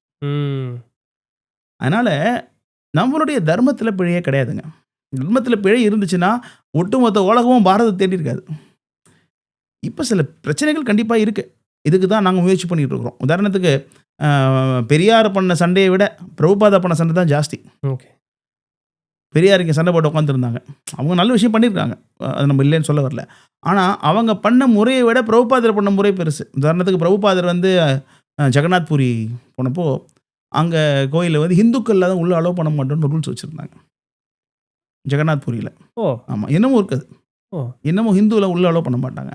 அது என்ன கணக்கு? அது ஹிந்து, அது தப்பான முறை, அதெல்லாம் சாஸ்திரப்படி கிடையாது. அதெல்லாம் இல்லை, இந்துக்கள் இல்லாதவங்க வரக்கூடாது, மற்றவங்க வரக்கூடாது, அல்லாதவங்க வரக்கூடாது, கிறிஸ்டியன்ஸ் முஸ்லீம்ஸ் எல்லாம் உள்ளே வரக்கூடாதுன்னு சட்டம் இருக்காங்க. அப்போது பிரபுபாதருடைய தீட்சை வாங்கின வெளிநாட்டுக்காரங்கள்லாம் வந்து வேற்று மதத்தை சேர்ந்தவங்க அவங்கள பொறுத்த வரைக்கும். ஆனால் அவங்க விடிய காலைல 4 மணிக்கு எழுந்திரிச்சு ஹரே கிருஷ்ண மந்திரம் சொல்கிற வைஷ்ணவர்கள், பெருமாள் பக்தர்கள், கிருஷ்ண பக்தர்கள். அவங்க எல்லாரையும் கூப்பிட்டு பிரபுபாதா பூரி ஜெகநாதர் கோயிலுக்கு போகிறாங்க. அப்போது அங்கே இருக்கக்கூடிய அந்த பாண்டாஸ் சொல்லுவாங்க, அந்த பூஜாரிஸ் எல்லாம் வந்து மகாராஜ், குருதேவ் நீ உள்ளே வாங்க, இவங்கெல்லாம் வர வேணாம். உடனே பிரபுபாதா ஏன் அப்படின்னு கேட்குறாங்க. இல்லைங்க, நாங்கள் இந்துக்களை மட்டும்தான் உள்ளே விடுவோம், இவங்க என்ன கோத்திரம்னே தெரில, இவங்க எப்படி உள்ளே விடுறது அப்படிங்கிறாங்க. உடனே பிரபுபாதா சொல்கிறாங்க, இவங்கெல்லாம் விஷ்ணு பக்தர்கள், பார்த்தா தெரியலையா, கழுத்தில் துளசி மாலை போட்டிருக்கிறாங்க, ஜபம் பண்ணுறாங்க, இவங்க எப்படி நீ சொல்ல முடியும் இந்த மாதிரி, இவங்கெல்லாம் ஜெகநாதருடைய பக்தர்கள், ஜெகநாதரையும் பார்க்கக்கூடாது அப்படிங்கிறாங்க. இல்லைங்க, இதான் இங்கே கலாச்சாரம், அவங்களே உருவாக்கிட்டாங்க கலாச்சாரம், உள்ள அலோட் கிடையாது அப்படிங்கிறாங்க. சரியா? அப்புறம் பிரபுபாத் சொல்கிறார், என்னுடைய சீடர்கள் வர முடியாது, நானும் இந்த கோயிலுக்கு வரமாட்டேன், என்னுடைய சீடர்கள் கனவு நானும் வரமாட்டேன்னு சொல்லிட்டு பிரபுபாத் என்ன பண்ணாங்கன்னா, அந்த பூரி ஜெகநாதர் ரத யாத்திரையை உலகம் ஃபுல்லாக எடுத்துகிட்டு போனாங்க. நீங்கள் யார் ஜெகநாதர் கோயிலுக்கு எங்களை அலோவ் பண்ணுறது? ஒவ்வொரு நகரத்துலையும் ஒவ்வொரு வில்லேஜ்லையும் பட்டி தொட்டி எங்கும் ஜெகநாதர் ரத யாத்திரை நடக்கணும்னு ஒரு ஆர்டர் போட சொல்லி, அந்த ஜெகநாதருக்கு தேர் பண்ணுறதுலேருந்து, ஜெகநாதர் தூக்கிறதுலேருந்து, பூஜை பண்ணுறதுலேருந்து எல்லாருமே ஹிந்து இல்லாதவங்க. இன்னைக்கு நடக்குது, இன்னமும் அப்படிதான். இதை விட பெரிய ரெவல்யூஷன் என்ன பண்ண முடியும்? அதே மாதிரி பிரபுபாதர் வந்து அவங்களோட சிஷ்யர்கள் பிருந்தாவனம் போயிருந்தாங்க. பிருந்தாவனத்தில் இருக்கக்கூடிய அதே மாதிரி பிராமணர்கள் என்ன பண்ணாங்கன்னா, அந்த அந்த வெள்ளைக்காரங்கள்லாம் வந்து ஜெபம் பண்ணிட்டு ஆடி பாடி ஹரே கிருஷ்ணான்னு குதிக்கிறதெல்லாம் பார்த்துட்டு அவங்க வந்து ஆசீர்வாதம் பண்ணாங்க. அவங்களுக்கு என்ன சொன்னாங்கன்னா, அடுத்த ஜென்மத்தில் நீங்கள்லாம் வந்து பிராமணனாக போகிறங்க அப்படின்னாங்க. உடனே அவங்கெல்லாம் வந்து பிரபுபாத்தை சொன்னாங்க. அவங்கெல்லாம் புதுசாக பதவி இயக்கத்தை சேர்ந்தாங்க, பதில் சொல்லி தெரியாது அவங்களுக்கு. அப்போ சொன்னாங்க, குருதேவ் இந்த மாதிரி சொல்கிறாங்க பிரபுபாத், இந்த மாதிரி அடுத்த ஜென்மத்தில் பிராமணா போகணும்னு ஆசீர்வாதம் பண்ணுறாங்க. நாங்கள் உடனே பிரபுபாத், நீங்கள் போய் அடுத்த ஜென்மத்தில் நீ வைஷ்ணவனா போகிறேன்னு சொல்லிட்டு வா அப்படின்னாரு. ஏன்னா வைஷ்ணவானா ஒரு ஜாதி கிடையாது, வைஷ்ணவான்னு சொன்னால் விஷ்ணுவை வழிபடுவோன்னு அர்த்தம். அது யாராக வேணாலும் இருக்கலாம், யாராக வேணாலும் இருக்கலாம். இன்னும் கூட பார்த்தீங்கன்னா, இப்போ இன்னும் கூட ஸ்ரீரங்கத்தில் வந்து துர்க்கச்சி நாச்சியார்னு சொல்கிறோமே, இஸ்லாமிய பெண், அவங்க கூட பக்தராகலாம். அவங்க என்ன நாச்சியார் வச்சு வழிபடுறோம் அவங்கள. பானாழ்வார்லேருந்து எல்லாருமே பிறப்பின் அடிப்பில் வைஷ்ணவன் ஆகுன்னு சொல்லார் பிரபுபாத். நீ அவங்கள்ட்ட போய் அடுத்த ஜென்மத்திலேயாவது நீ வைஷ்ணவன் ஆகு அப்படிங்கிறார். பிராமணாங்கிற வார்த்தைக்கு என்ன அர்த்தம்னா, பிரம்ம ஜானாதி இத்தி பிராமணாங்கிறாங்க. பிராமணன்னா யார் ஒருத்தன் பிரம்மத்தை பற்றி ஆராய்ச்சி பண்ணுறானோ அவன் பிராமணன். ஐடி கம்பெனியில் ஒர்க் பண்ணக்கூடாது இல்லையா, சம்பளம் வாங்கக்கூடாது. நாங்களாம் ஐடி கம்பெனியில் ஒர்க் பண்ணேன், சிங்கப்பூரில் ஒர்க் பண்ணேன். இப்போ நான் என் வேலையை 2011 டிசைட் பண்ணிவிட்டு அதுலேருந்து நான் கோயிலேருந்து ஒரு பைசா சம்பளம் வாங்குறது கிடையாது. நம்ம சேவை செய்கிறோம், கிருஷ்ணருக்கு பகவானுக்கு சேவை செய்கிறோம், சம்பளம்ங்கிறது கிடையாது. 24 hours நம்ம பிஸியாக சேவையில் இருந்துகிட்ருக்கோம். அப்போது பிராமணன்னு சொன்னால் அடுத்தவங்ககிட்ட கை கட்டி சம்பளம் வாங்கக்கூடாது, ஃபீஸ் போடக்கூடாது. இதுதான் பிராமணன் முறை. அந்த அந்த பிராமணன் ஆராய்ச்சி பண்ணுறான் இல்லையா, அவனுடைய ஆராய்ச்சி எப்போ முடியுதோ அவன் வைஷ்ணவன் ஆகிறான். சாமி உணர்ந்திருக்கணும். பகுனாம் ஜென்மனாம் அந்தே தியானவான் மாம் பிரபத்தியதே வாசுதேவ சர்வம் இதி ச மகாத்மா சுதுர்லபா. கிருஷ்ணர் சொல்கிறார் பகவத்கீதை, பகுனாம்னா நிறையா, பகுனாம் ஜென்மனாம் அந்தேன்னா பல பல ஜென்மத்துக்கு அந்தம் முடிவில், தியானவான் மாம் பிரபத்தியதே என்னிடம் சரணடைகிறான். பல பல ஜென்மத்துக்கு அப்புறமா அறிவுள்ள என்னிடம் சரணடைகிறான். மா பிரபத்தியத்தே எப்படி, வாசுதேவே சர்வம், வாசுதேவன் தான்ப்பா எல்லாம் சரணடைகிறான். சக மகாத்மா, அவன் மகாத்மா சிறந்த ஆத்மா. சுதுர்லபானா கிடைத்திருக்க அறியவன். பல பல ஜென்மத்துக்கு அப்புறம் உண்மையான அறிவு வாய்ந்தவன், வாசுதேவனே எல்லான்னு புரிஞ்சு சரணடைகிறான். அப்படிப்பட்டவன் கிடைத்திருக்க அறியவன்கிறாங்க. அப்படிப்பட்ட மனிதன், அப்படிப்பட்ட மனிதன் அவனதான் மகாத்மாங்கிறார் கிருஷ்ணா. அப்படிப்பட்ட மனிதன் கிடைத்திருக்க அறிவன், அவன் மகாத்மா, ரொம்ப ரொம்ப ரேர். ஸோ அப்போ அவங்க வந்து இந்த ஒரு ஒரு இனத்தில் குலத்தில் தான் பிறந்த கன்ஃபைன்டு கிடையாது, வாய்ப்பே கிடையாது. அப்போல்லாம் நம்ம சாஸ்திரம் சொல்லவே இல்லை, சொல்லவே இல்லை. நீங்கள் பிராமணனாக பிறகுறீங்கன்னா அது ஒரு நல்ல ஒரு வாய்ப்பு. உதாரணத்துக்கு கிரிக்கெட் மேட்ச்லாம் இருக்கும், லாஸ்ட் வேர்ல்டு கப்பில் ஜெயிச்சவங்கள ஒரு லெவல் கூட்டி வைப்பாங்க. செகண்ட் லெவல்லே நீ கலந்துட்டா போதும்பா, நீ ஃபஸ்ட் லெவல் வேணாம், நீ செகண்ட் லெவலில் ஜாயின் பண்ண போதும் அப்படின்னு சொல்லுவாங்க. அப்போது ஃபஸ்ட் லெவல்லேருந்து வரவன் கப்பு வாங்க முடியாதா? அப்படிலாம் கிடையாது, யாரும் வாங்கிக்கலாம். ஆனால் பிராமணனாக பிறந்ததுனால உங்களுக்கு அந்த வாய்ப்பு அதிகம். இயல்பாகவே அவங்க தயிர் சாதம் சாப்பிடுவாங்க, கவுச்சி சாப்பிட மாட்டாங்க. அவங்க கவுச்சி சாப்பிடக்கூடாதா அப்படின்னு நம்ம சொல்லலை. அது நீங்கள் சாப்பிட்டீங்கன்னா உங்களோட குணங்களை தூண்டி விடும். இப்போ நீங்கள் மாமிசம் சாப்பிட்றீங்கன்னா உங்களுடைய ரஜோகுணம் அதிகமாகும். அப்போ உங்களுக்கு புலங்கள் வந்து அங்கே இங்கே அலைய ஆரம்பிச்சிடும். புலன்கள் அலையிறப்போ உங்களால் பக்தி பண்ண முடியாது. அப்போ நான்வெஜ் ஏன் சாப்பிடக்கூடாது அப்படின்னு சொன்னால், அது பாவம் புண்ணியம்ங்கிறதுலாம் அடுத்த விஷயம். அது பிரச்சனை கிடையாது. முக்கியமான விஷயம் என்னென்னா, உங்கள் புலன்களே உங்களால் கண்ட்ரோல் பண்ண முடியாது. புலன்களை கண்ட்ரோல் பண்ணுறதுக்கு தான் என்ன சாப்பிட்ணும், எப்படி சாப்பிட்ணும், இது இந்த முறைகள் இருக்கு இல்லையா?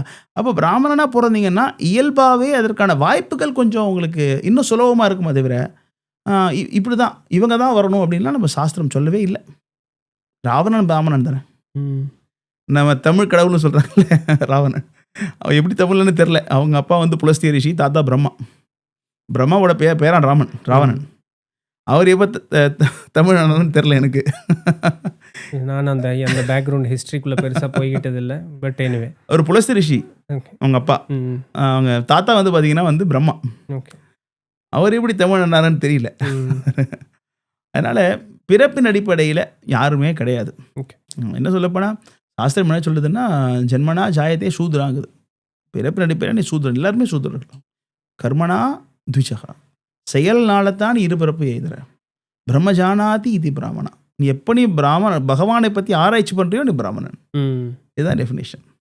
நான் பகவத்கீதையில் படிக்கும் பொழுது அர்ஜுனர்கிட்ட கிருஷ்ணர் வந்து ஒரு உபதேசம் கொடுக்குறாரு. என்ன அப்படின்னு சொன்னால், அந்த தர்மத்தை, அதாவது குல தர்மத்தை யார் ஒருவர் கடைபிடிக்கலையோ அந்த குல நாசத்திற்கு சென்று சேரும்.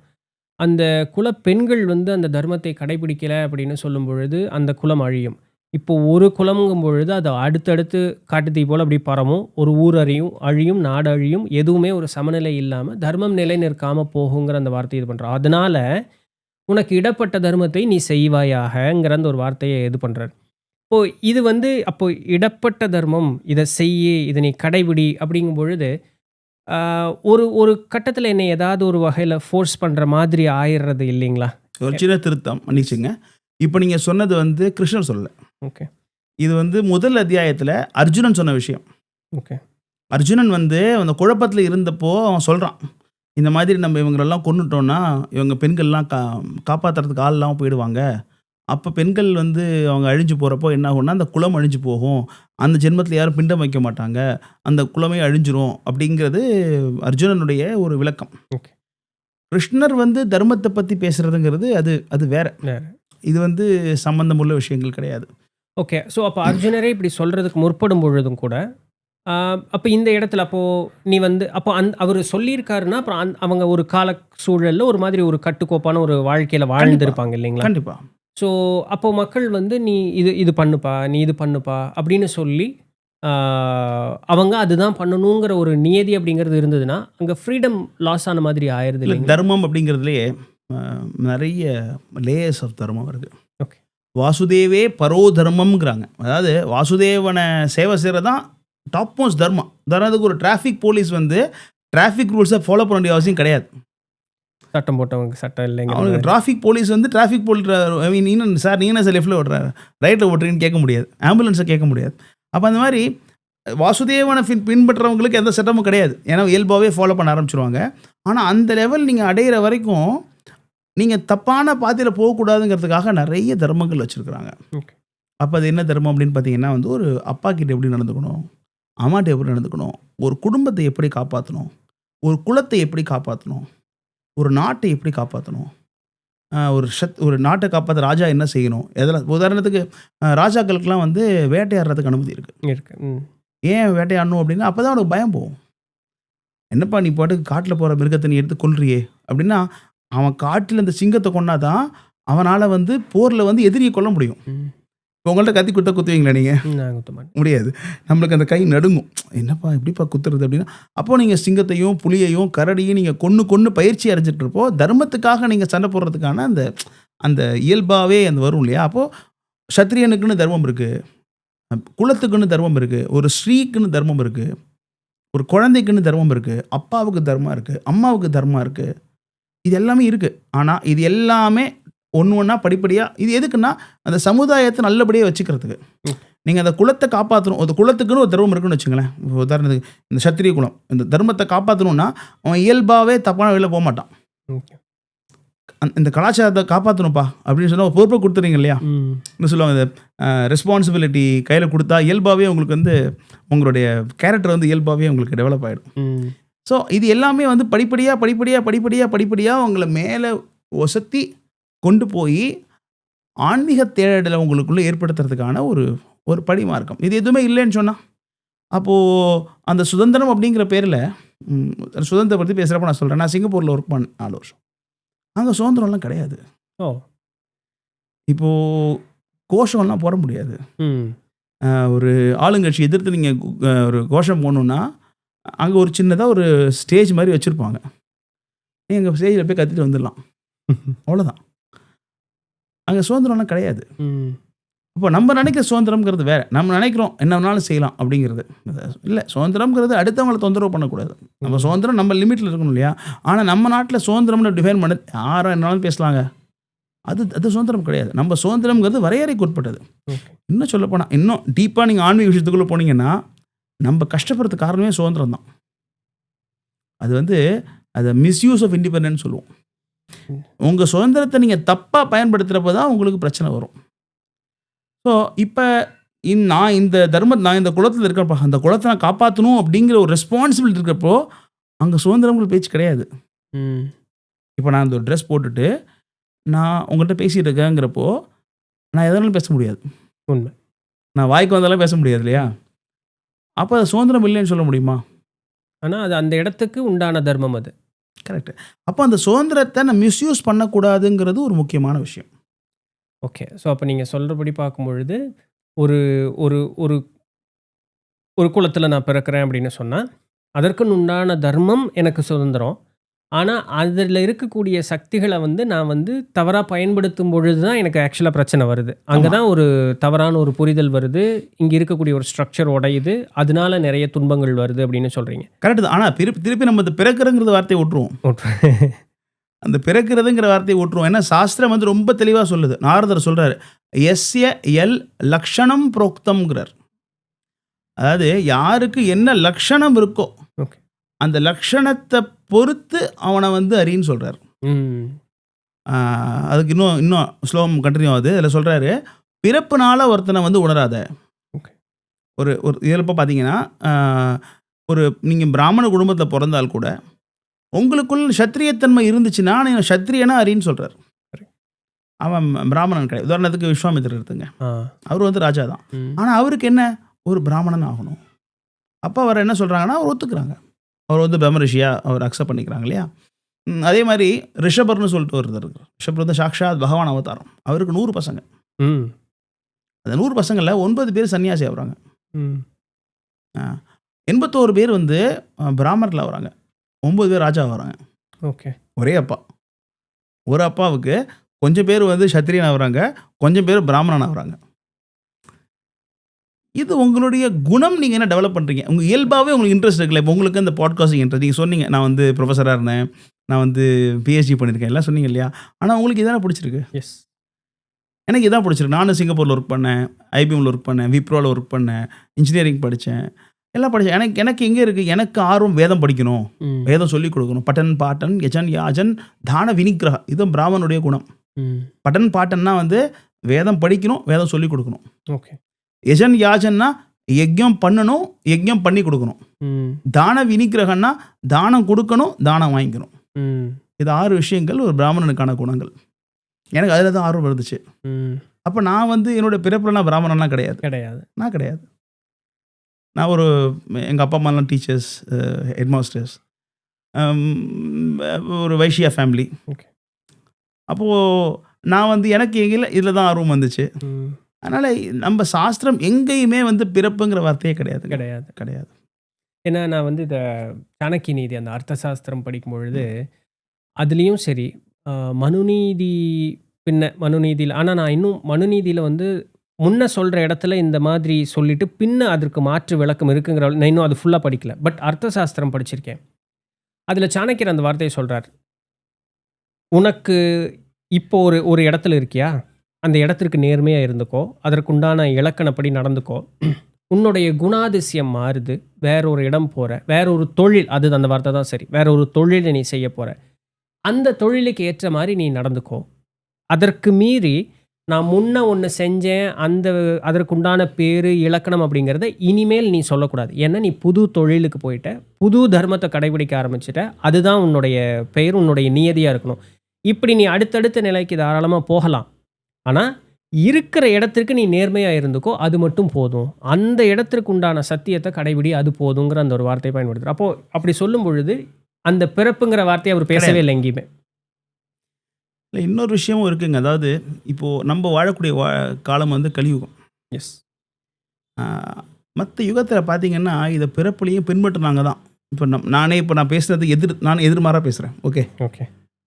கர்ணனை வந்து அவங்க ஏன் ஒரு சத்திரியனா ஒத்துக்கல இல்லையா? நமக்கு நீங்கள் அந்த கேள்வி கேட்கலாம். எஸ். நானே உங்கள் சார்பாக கேட்குறேன்.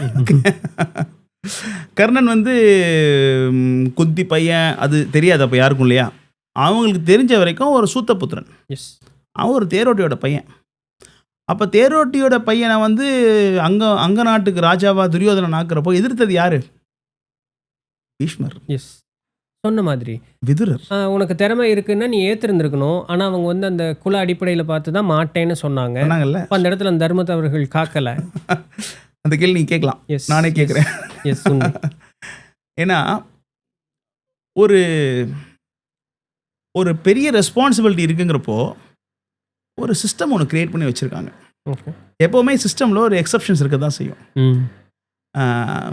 கலியுகத்தில் எந்த சிஸ்டமுமே வேலை செய்யாது. கலியுகம்ங்கிறது ஒரு ஒரு ஒரு குழம்பிய ஒரு குட்டை மாதிரி, இது ஒரு சாக்கடை மாதிரி. கலியுகம் ரொம்ப மோசமான யுகம் அது. ஆனால் அதுக்கு முன்னாடி யுகங்கள் அப்படி கிடையாது. ஓகே.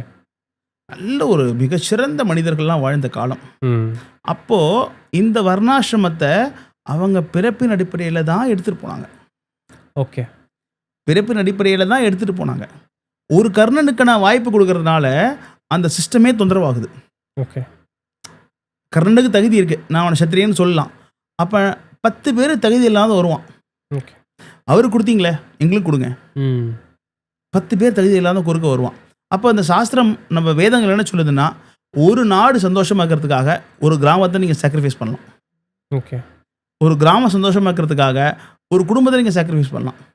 ஒரு குடும்பத்துக்காக ஒருத்தன் சாக்ரிஃபைஸ் பண்ணலாம். ஒரு நாடே சந்தோஷமாக்காது, ஒரு ஒரு கிராமம் போனால் ஓகே தானே அப்படிங்கிற மாதிரி ஒரு ஒரு அனலாகி. அந்த முறைப்படி பார்த்தீங்கன்னா வந்து கண்டிப்பாக நான் வந்து இதற்கு முன்னாடி காலகட்டத்தில் கண்டிப்பாக பிறப்பின் அடிப்படையில் தான் அது பெரும்பாலும் கொண்டு போனாங்க. அங்கங்கே சில எக்ஸப்ஷன்ஸ் இருக்கும். நான் சொன்னேன்ல, ரிஷபருடைய பசங்க அதெல்லாம் சொன்னேன் இல்லையா?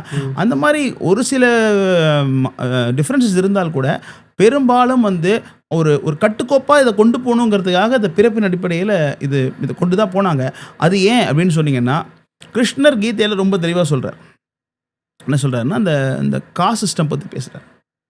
அடுத்த டாப்பிக்கை கூட நீங்கள் வச்சுக்கலாம், இந்த காஸ்ட் சிஸ்டம் அப்படின்னு சொல்கிறார். ஆனால் கிருஷ்ணர் பேசின காஸ்ட் சிஸ்டம் வேறு, இப்போ உள்ள காஸ்ட் சிஸ்டம் வேறு. அப்போ அது கொஞ்சம் தெளிவாக சொல்லிடுங்க. அது அடுத்து தெளிவாக நம்ம அடுத்த பாயிண்ட்டை சொல்கிறேன். அந்த காஸ்ட் சிஸ்டம் பற்றி கிருஷ்ணர் சொல்கிறப்ப அந்த வர்ணம் அப்படிங்கிற வார்த்தையை பயன்படுத்துகிறார், ஜாதிங்கிற வார்த்தையை பயன்படுத்தலை. இப்போ நம்ம பேசுகிற காஸ்ட் சிஸ்டம் ஜாதி. ஓகே. கிருஷ்ணர் பேசின காஸ்ட் சிஸ்டம் வந்து வர்ணம். வர்ணம்ங்கிறது நான் சொன்னது பிராமணா, சத்ரியா, வைஷ்யா, சூத்ரா. அது கிருஷ்ணா சொல்கிறாருன்னா, சாதுர்வர்ணம் மயா சிருஷ்டம் குண கர்ம ச விபாசக அப்படிங்கிறார். சாதுர்வர்ணம் 4 வர்ணத்தை தான் படைச்சார் கிருஷ்ணா. ரெட்டியார், செட்டியார், முதலியார், வன்னியார், படையாச்சி வந்து அதெல்லாம் படிக்கல. அதெல்லாம் 4 வர்ணம் படைச்சப்பா. எதை வச்சு படைச்சேன்? குண கர்மா, குணத்தையும் செயலையும் வச்சு பிரிச்சேங்கிறார். பிறப்புங்கிற வார்த்தையே கிடையாது. ஆனால் நம்ம பிறப்பு செயலை வச்சு தான் இருந்திருக்கு. இப்போது நான் ஒரு குடும்பத்தில் பிறக்கிறேன்னா, என்னுடைய போன ஜென்மத்தில் நான் பண்ண செயல் இருக்கு இல்லையா, அந்த செயல் என்னை ஒரு குறிப்பிட்ட ஒரு குடும்பத்தில் பிறக்க வைக்குது. இது வந்து பாகவதம் ரொம்ப அழகாக சொல்கிறாங்க. என்ன சொல்கிறாங்க அப்படின்னா, நீங்கள் போன ஜென்மத்தில் நம்ம என்ன செயல் செஞ்சோமோ அதுக்கேற்ற மாதிரி ஒரு நல்ல ஒரு புண்ணியஸ்தனாக இருந்தோம்னா ஒரு நல்ல ஒரு குடும்பத்தில் வந்து பிறப்போம். இயல்பாகவே கூட இருக்கவங்களாம் நல்ல கலாச்சாரம் உள்ளவங்களாம் இருப்பாங்க, இயல்பாகவே பக்தியில் இருப்பாங்க. பகவத்கீதையினுடைய இந்த கடைசியில் வந்து அர்ஜுனர் கேட்பார்ல, ஏன் கிருஷ்ணா, நான் இந்த புலனுணர்வோடு இருந்தாவது இந்த உலக விஷயத்தில் நிம்மதியாக இருந்துட்டு போயிருப்பேன். நீ ஏதோ தவம் பண்ணு, என்னை கவனின்னு சொல்கிற. தவத்துலேயும் நான் ஜெயிக்கலைன்னா இதுவும் போயின்னு சொல்லும் பொழுது என்ன பண்ணுறதுன்னு கேட்டால், இன்னைக்கு நீ செய்யக்கூடிய தவம் அடுத்த பிறப்புல உனக்கு இதை இன்னும் தொடர்வதற்கு உண்டான ஒரு இடத்தில் உன்னை கொண்டு போய் சேர்க்கும். உன் தாய் தந்தையரே உன்னதமானவர்களாக இருப்பார்கள். அந்த இடத்துல உனக்கு ஈஸியாக இருக்கும், ரொம்ப ஈஸியாக இருக்கும். அது அந்த இடத்துல பார்த்தீங்கன்னா கிருஷ்ணா வந்து 2ஆக பிரிக்கிறார். என்ன 2ஆக பிரிக்கிறேன்னா, கொஞ்ச காலம் பக்தி பண்ணவங்க, ரொம்ப காலம் பக்தி பண்ணவங்கன்னு பிரிக்கிறார். கொஞ்ச காலம் ஆன்மீகம், பக்தி ஆன்மீகம்னு பயன்படுத்திக்கலாம். கொஞ்ச காலம் ஆன்மீகத்தில் இருந்தவங்க ரொம்ப காலம் ஆன்மீகத்தில் இருந்து, இப்போ நான் இருக்கிறேன்னா எனக்கு 26 வருஷம் நான் பயிற்சி பண்ணுறேன். ஒரு 26 இயர்ஸாக நான் பயிற்சி பண்ணிவிட்டு இப்போ நான் விட்டுறேன்னு வச்சுங்க. சப்போஸ் நான் விட்டுட்டு எல்லாத்தையும் விட்டுட்டு பழையபடி புலனுகர்ச்சிக்கு போயிடுறேன். ஒரு தவம் செஞ்சு வாழ வேண்டிய வாழ்க்கையை விட்டுட்டு நான் வந்து புலனுகர்ச்சிக்கு போயிடுறேன்னு சொல்லி நான் கிருஷ்ணனை மறந்துட்டு ஜபத்தெல்லாம் விட்டு போயிடுறேன்னா, கிருஷ்ணர் சொல்கிறாரு அழிவு கிடையாது. ஸ்வல்பம் அப்பியஸ்ய தர்மஸ்ய திராயத்தே மகத்தோ பயாத். ஸ்வல்பம்னா தமிழில் சொற்பம்னு சொல்லுவோம். சொல்பம் அப்பியஸ்ய தர்மஸ்ய, இந்த தர்மத்தில் நீ கொஞ்சம் பயிற்சி பண்ணால் கூட திராயத்தே மகத்தோ பயாத். மகத்துனா பெருசு, பயாத்னா பயம். ஒரு பெரிய பயத்துலேருந்து உன்னை காப்பாற்றும். எப்படின்னு கொஞ்சோண்டு தர்மம் பண்ணால் போதுமா, நல்ல விஷயம், ஆன்மீக விஷயம் கொஞ்சம் பண்ணால் போதும். அதே கிருஷ்ணர் 26 வருஷம் நான் பயிற்சி பண்ணுறேன், பக்தியை விடுறேங்கிறப்போ கிருஷ்ணர் என்ன சொல்கிறாருன்னு சொன்னால், நீங்கள் ஒரு பக்தர் குடும்பத்தில் பிறப்பீங்க. ஓகே. இயல்பாகவே இப்போ என்னோட டாக்டர் எடுத்துட்டிங்கன்னா அவங்க வயிற்றில் இருக்கும் பொழுதே அவங்க ஹரே கிருஷ்ண மந்திரம் கேட்டு பிறக்கிறாங்க. அது எப்படி, அது சாதாரண பிறப்பு கிடையாது. வயிற்றில் இருக்கும் பொழுதுலே அவங்க ஹரே கிருஷ்ண மந்திரம் கேட்டுக்கிட்டு அந்த மந்திரத்தோட உணர்விலேயே கருத்தரிக்கப்பட்டு அவங்க வெளில பிறந்த உடனே கிருஷ்ணரோட பக்தர்கள் ஹரே கிருஷ்ண மந்திரத்தை கேட்டு, அப்போது அது வந்து ஒரு அதிர்ஷ்டம்னு சொல்ல முடியாதுல்ல. இது ஒரு பிளானிங், இது ஒரு சிஸ்டம். யார் வயிற்றில் யார் பிறக்கணும், யார் வயிற்றில் யார் பிறக்கணும். அப்போது கிருஷ்ணர் வந்து குணகர்மா செயல் குணம்னு சொன்னால் கூட அந்த பிறப்பு அப்படிங்கிறது செயலை வச்சு தான் இருக்குது. ஓகே, செயலை வச்சு தான் இருக்குது. அதனால தான் இதற்கு முன்னாடி இருந்த யுகம் பார்த்திங்கன்னா அங்கே ஓரளவுக்கு தர்மம், ஒரு கட்டுப்பாடு இதெல்லாம் இருந்ததுனால இவங்க என்ன பண்ணாங்கன்னா இதை நம்ம பிறப்பில் வச்சுருவோம் அப்படி வச்சுட்டாங்க. ஈஸி மேனேஜ்மெண்ட்டுக்காக தான். ஆனால் இப்படி தானே அப்படிலாம் கிடையாது. அதுதான் நாத்து சொல்கிறார், எஸ்ஏ லக்ஷணம் புரோக்தம்ங்கிறார். நீ பிறப்பெல்லாம் விட்டுருப்பா, குணத்தை வச்சு தான், குணத்தை வச்சு. உதாரணத்துக்கு இன்னும் சொல்லப்போனால் இன்னும் ஒரு கதை ஒன்று இருக்கும். உதாரணத்துக்கு ஒரு குருக்கிட்ட வந்து ஒரு சின்ன பையன் ஒருத்தர் போகிறான். சின்ன ஒரு பையன் போயிட்டு அவன் சொல்கிறான், ஐயா நான் வேதம் படிக்கணும். ஒரு குருகிட்ட கேட்குறான். உடனே சின்ன பையன், உடனே அந்த குரு கேட்குறாரு, நீ என்ன கோத்திரம் அப்படின்னு கேட்குறாரு. அவன் சொல்கிறான், தெரியாதுங்க. நீ என்ன நீ வந்து உங்கள் அப்பா பேர் என்ன அப்படி கேட்குறான். உடனே சொல்கிறான், எங்கள் அப்பா யாருன்னு தெரியாது, எங்கள் அம்மா வந்து பல ஆண்கள் கூட அவங்களுக்கு தொடர்பு இருந்துச்சு, இதில் எந்த அப்பாவுக்கு நான் பிறந்தேன்னு எனக்கு தெரியல அப்படின்னு சொல்கிறாரு. நீ பிராமணன்கிறார், உனக்கு நான் வேதம் சொல்லி கொடுக்குறேன். ஏன் அப்படின்னு சொன்னால், என்னுடைய அம்மா வந்து பல ஆண்கள் கூட இருக்கிறாங்க அப்படிங்கிறத யாருமே சொல்ல மாட்டாங்க ஓப்பனாக. இல்லை, உண்மையாகவே இருந்தால் கூட எதாவது போய் சொல்லிவிட்டு அவன் சொல்கிறான், நீ பிராமணன், நீ வந்து உண்மை பேசுகிற, வேதம் சொல்லி கொடுக்க ஆரம்பிக்கிறார். அப்போ எதை வச்சு பார்க்குறாரு, பிறப்பு தெரியல, குணத்துக்கு போயிடுறார். பிறப்பு தெரியல, அவன் அந்த இடத்துல நேர்மையாக இருக்கான், உண்மையை பேசுகிறான். அது பிராமணனுடைய குணம். எங்கள் அம்மா வந்து ஒரு விபச்சாரி, அதை வந்து யாரால சொல்ல மாட்டான். அதுவும் அவ்வளோ பேர் சுற்றி உட்காந்துருக்காங்க. நாளைக்கு அந்த குருகுலத்தை சேர்ந்தான்னா அவங்கெல்லாம் நண்பர்களாக ஆக போகிறவங்க, அவங்க என்னெல்லாம் சொல்லி கிண்டல் பண்ணுவாங்க. ஆனால் இந்த கலியுகம்ங்கிறது ஒரு குழம்புன குட்டை. இப்போ எல்லாம் என்ன பண்ணுறாங்கன்னா, அந்த சனாதன போராளிகள், சனாதனத்தை ஒழிக்கிற போராளிகள் என்ன பண்ணுறாங்கன்னு சொன்னால், இப்போ பெரியாரில் என்ன பண்ணாருன்னா, எல்லாம் சமம் அப்படின்னு சொல்லிட்டு எல்லாரையும் ஒரே ஸ்கூலில் படிக்க வச்சாங்க. அக்ரஹார முறைகளை அழிச்சிட்டாங்க. வேத படிப்புங்கிறத அழிச்சிட்டாங்க. யார் வேணாலும் எங்கே வேணாலும் போகலாம், என்ன வேணாலும் செய்யலாம். இப்போ சமுதாயம் சமமாயிடுச்சுன்னு சொல்கிறாங்க. கண்டிப்பாக சமுதாயம் சமமாயிடுச்சுங்க. என்ன சமமாயிடுச்சுன்னா, எல்லாருமே முட்டாளாயிட்டாங்க. முதல்ல கொஞ்சம் பேர் புத்திசாலியாக இருந்தாங்க, கொஞ்சம் பேர் முட்டாளாக இருந்தாங்க. இப்போ எப்படி சமத்துவத்தை உருவாக்கணும், எப்படி உருவாக்கணும்னா, பிரபுபாத் என்ன பண்ணாருன்னா, எல்லாருக்குள்ளேயும் பிராமணனை உருவாக்குனார். அப்போ கீழே இருந்தவனை மேலே கூட்டு வந்தார். இங்கே உருவாக்கின சமத்துவம் என்னன்னா, மேலே இருந்தவனை பிடிச்சி கீழே எடுத்துகிட்டு வந்துட்டோம். அப்போ என்ன ஆகுது, யாரும் எதையும் ஃபாலோ பண்ணுறது கிடையாது. பிராமணர்கள்லாம் இப்போ எல்லாம் எதுவுமே கிடையாது, யாரும் பூஜை பண்ணுறதுக்கு ஆள் கிடையாது. பிராமின்னு சொல்லுவாங்க, எல்லா கெட்ட பழக்கமும் இருக்கும். இது என்ன மாதிரி சமத்துவம், இது என்ன மாதிரி சமத்துவம்? ஏன்னா நான் முதல்ல சின்ன பையனாக இருக்கும்போது நான் பார்த்துருக்கேன், அனுபவப்பட்டிருக்கேன். இன்னைக்கு அது இல்லை தான். ஒரு கணக்கு இருக்குது, கோவில் எத்தனை மணிக்கு திறக்கணும், எவ்வளோ மணிக்கு சாத்தணும். நினச்ச நேரம்லாம் தீபாராதனை காட்ட மாட்டாங்க. அவங்க வந்து அந்த பூஜை நேரத்தை தவிர நிறைய படிப்பாங்க. பின்ன வந்து ஏதாவது குழப்பமோ, ஒரு சின்ன சின்ன மருத்துவங்கள் இது பண்ணுவாங்க. சைக்கலாஜிக்கலாக ஏதாவது இஷ்யூஸ் இருக்குதுன்னு சொன்னால் அதை சார்ட் அவுட் பண்ணி தர்றது. இந்த மாதிரி ஏதாவது ஒரு பிரச்சனையாக அங்கே சாமி போய் பாரு. கரெக்ட். நான் பார்த்துட்டு அனுபவப்பட்டிருக்கேன். ஏன்னா நான் கோயம்புத்தூர் தாண்டாலுமே நான் வளர்ந்து வந்த இது வந்து இது ஒரு செமி செமி அர்பனாக இருந்த பீரியடில் தான் இன்றைக்கி ரொம்ப டவுனாக ஆகிடுச்சு. அப்போது அந்த மாதிரி ஒரு சிஸ்டமை நான் பார்த்துட்டு இன்றைக்கி இருக்கக்கூடியதை பார்க்கும்பொழுது எனக்கு என்ன இப்படி ஆகிட்டீங்க நீங்கள் அப்படிங்கிற மாதிரி தான் இருக்குது. உண்மை தான், இல்லைன்னு சொல்கிறக்கு இல்லை, கால சூழல் தான் இல்லைங்களா?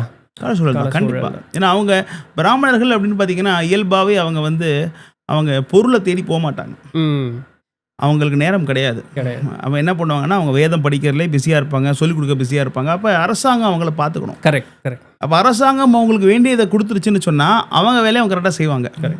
ஆனால் இப்போ வந்து அரசாங்கம் வந்து அவங்கள பராமரிக்கலை அப்படிங்கிறப்போ அவங்க பொருளை தேடி போக ஆரம்பிச்சிடுறாங்க. இன்னொன்று, பூஜை பண்ணுறப்பயே பொருளை தேட ஆரம்பிச்சிட்டாங்க.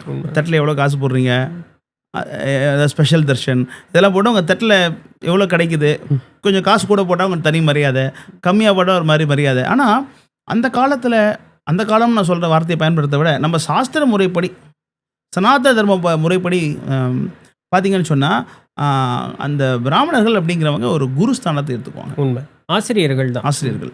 அப்போ இப்படி வாழ்வியல் முறையை சொல்லிக் கொடுக்குறாங்க. உதாரணத்துக்கு இந்த கோயில் ஆலயம் அப்படிங்கிறது அங்கே போய் நம்ம வந்து நல்ல விஷயத்தை கற்றுக்கணும். சும்மா போய் துளசி தீர்த்தம் வாங்கிட்டு குடிச்சிட்டு வர இடம் கிடையாது.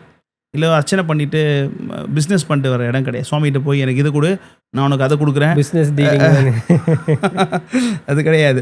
அதுக்கு என்ன சொல்லுவாங்கன்னா தீர்த்தி கூர்வந்தி தீர்த்தானின்னு சொல்லுவாங்க. அது நம்ம சாஸ்திரத்தில் ஒரு ஸ்லோகம் வரும். அது என்னன்னு சொன்னால், இப்போ இந்த பாகவதம் ஸ்லோகம் வரும். ஒரு புண்ணிய ஸ்தலத்துக்கு எதுக்கு போகிறோம் அப்படின்னா இந்த இப்போ தீர்த்தத்தில் குளிச்சுட்டு வரத்துக்கு அப்படின்னு போகிறோம். அப்போ அதே தீர்த்தனா காக்காவும் குளிக்குது. அப்போ காக்காவுக்கு மோட்சம் கிடச்சிச்சா? நம்ம குளிக்கிற அதே கங்காவில் தான், அதே பிரபாஷேத்திரத்தில் தான், அதே பிரயாகில் தான், அதே காவிரியில் தான் அந்த காக்கா பண்ணி எல்லாம் குளிக்குது. அது புனிதம் அடைஞ்சிச்சா? அது கிடையாது. அது என்னன்னா, நீங்கள் புண்ணிய ஸ்தலங்களுக்கு போகிறப்போ அந்த புண்ணிய ஸ்தலங்களை சுற்றி ஆன்மீகங்கள்லாம் இருப்பாங்க. அப்போ நம்ம ஒரு தீர்த்த கஷேத்திரத்துக்கு ஒரு கோயிலுக்கு எதுக்கு போகிறோன்னா அங்கே இருக்கக்கூடிய பக்தர்கள்ட்ட சங்கம் வச்சுக்கிறதுக்கு. ஓகே, அவங்கள்ட்ட போய் கேட்கணும், பேசணும். லவமாதிரே சாது சங்கே சர்வசாஸ்திர ஹோயாங்கிறாங்க. இந்த அளவுக்கு ஒரு பக்தர் கூட சங்கம் வச்சிங்கன்னா கூட உங்களுக்கு வந்து ஒரு மிகப்பெரிய ஆன்மீக ஒரு தேடலுக்கான விடைகள் கிடைக்கும். நானாக உளுந்து படிக்கிறத காட்டிலும் ஏற்கனவே படித்த அனுபவப்பட்டவங்கள்ட்ட போனால் ஈஸியாக எனக்கு உண்டான. இதுதான் வந்து நம்ம சாஸ்திரம் வந்து ஔரோகபத்தான்னு சொல்லுது. 2 விதமான ஆன்மீக தேடல் இருக்குது. ஒன்று வந்து ஆரோகபத்தா, இன்னொன்று வந்து ஔரோகபத்தா. நம்ம கர்நாடக மியூசிக்கில் சொல்லுவாங்க ஆரோகணம்பாங்க. சரி கம பத நீசா, கீழேருந்து மேலே அது போகிறது வந்து ஆரோகணம். சாணிதாப்ப மகரிசாங்கிறது ஔரோகணம். மேலேருந்து கீழேன்னா சாஸ்திரங்கள்லேருந்து வரக்கூடிய ஞானத்தை சீர பரம்பரை மூலமாக பெறுறது. இப்போ என்னுடைய குரு ஸ்ரீல பிரபுபாதோட குரு ஸ்ரீல பக்தி சித்தாந்த சரஸ்வதி தாக்கூர், அவருடைய குரு அப்படியே படிப்படியாக போயிட்டுருக்கு. அங்கே கிருஷ்ணர்கிட்ட போய் சேரும் அந்த சம்பிரதாயம். இது ஔரோகபத்தா சம்பிரதாய ஞானம்.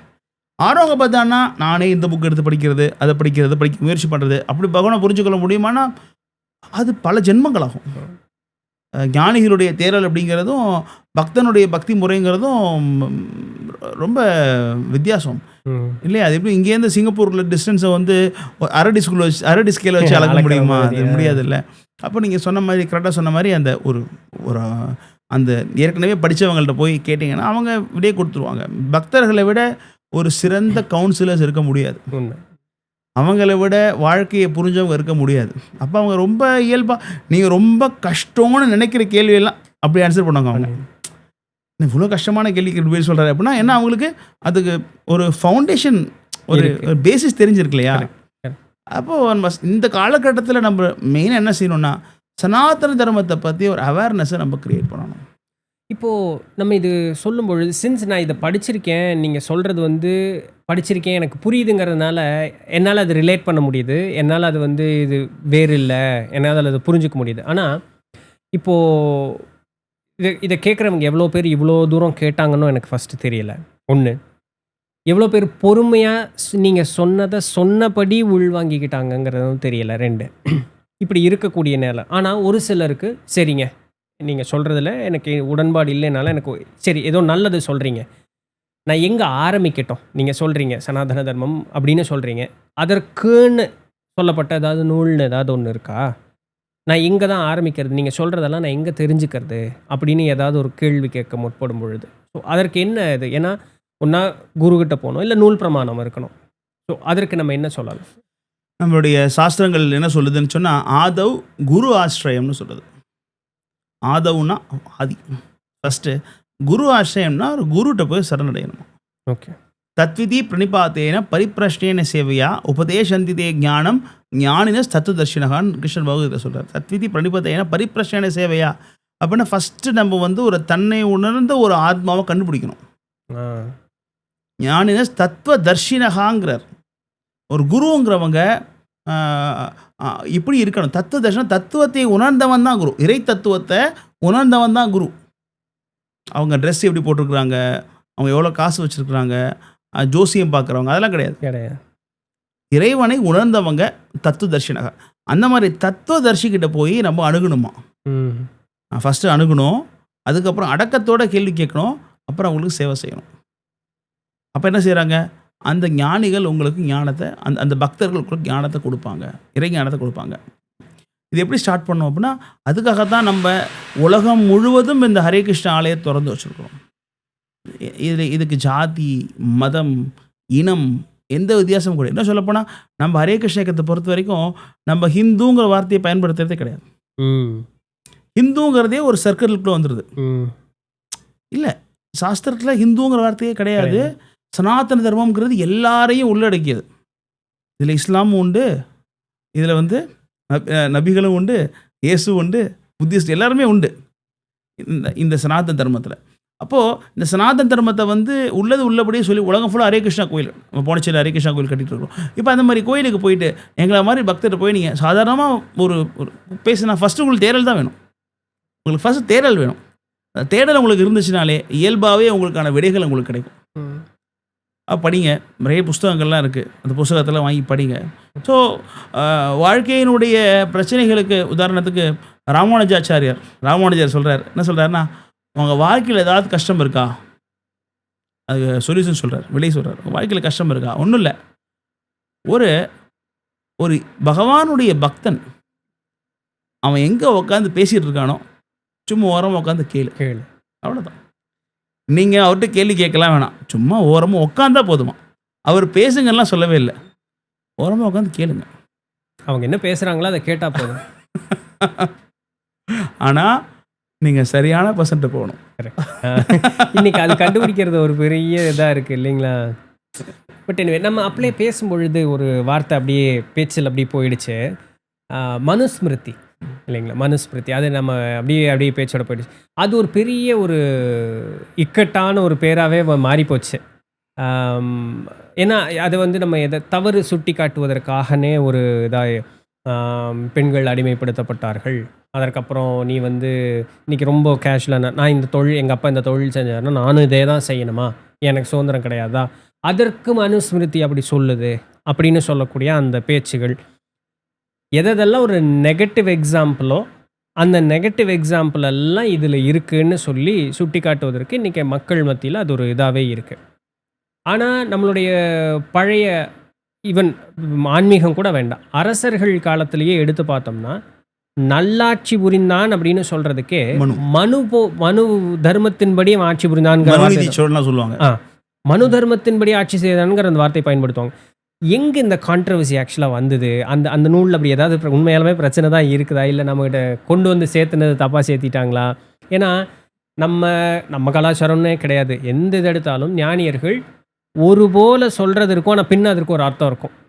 இப்போ மேன்போக்கா அர்த்தத்தை மட்டும் பார்த்து ஏதாவது ஒரு பிரச்சனை ஆயிடுச்சுங்களா, இல்லை அது போகிறதுக்கு முன்னாடி முதல்ல அதை மனுஸ்மிருதின்னு என்னன்னு புரிஞ்சுக்குவோம். ஓகே. இந்த மனு அப்படிங்கிறது ஸ்வயம்புவ மனு. மொத்தம் பிரம்மாவனுடைய ஒரு நாளில் 14 மனு வருவாங்க. அதில் முதல் மனு ஸ்வயம்புவ மனு.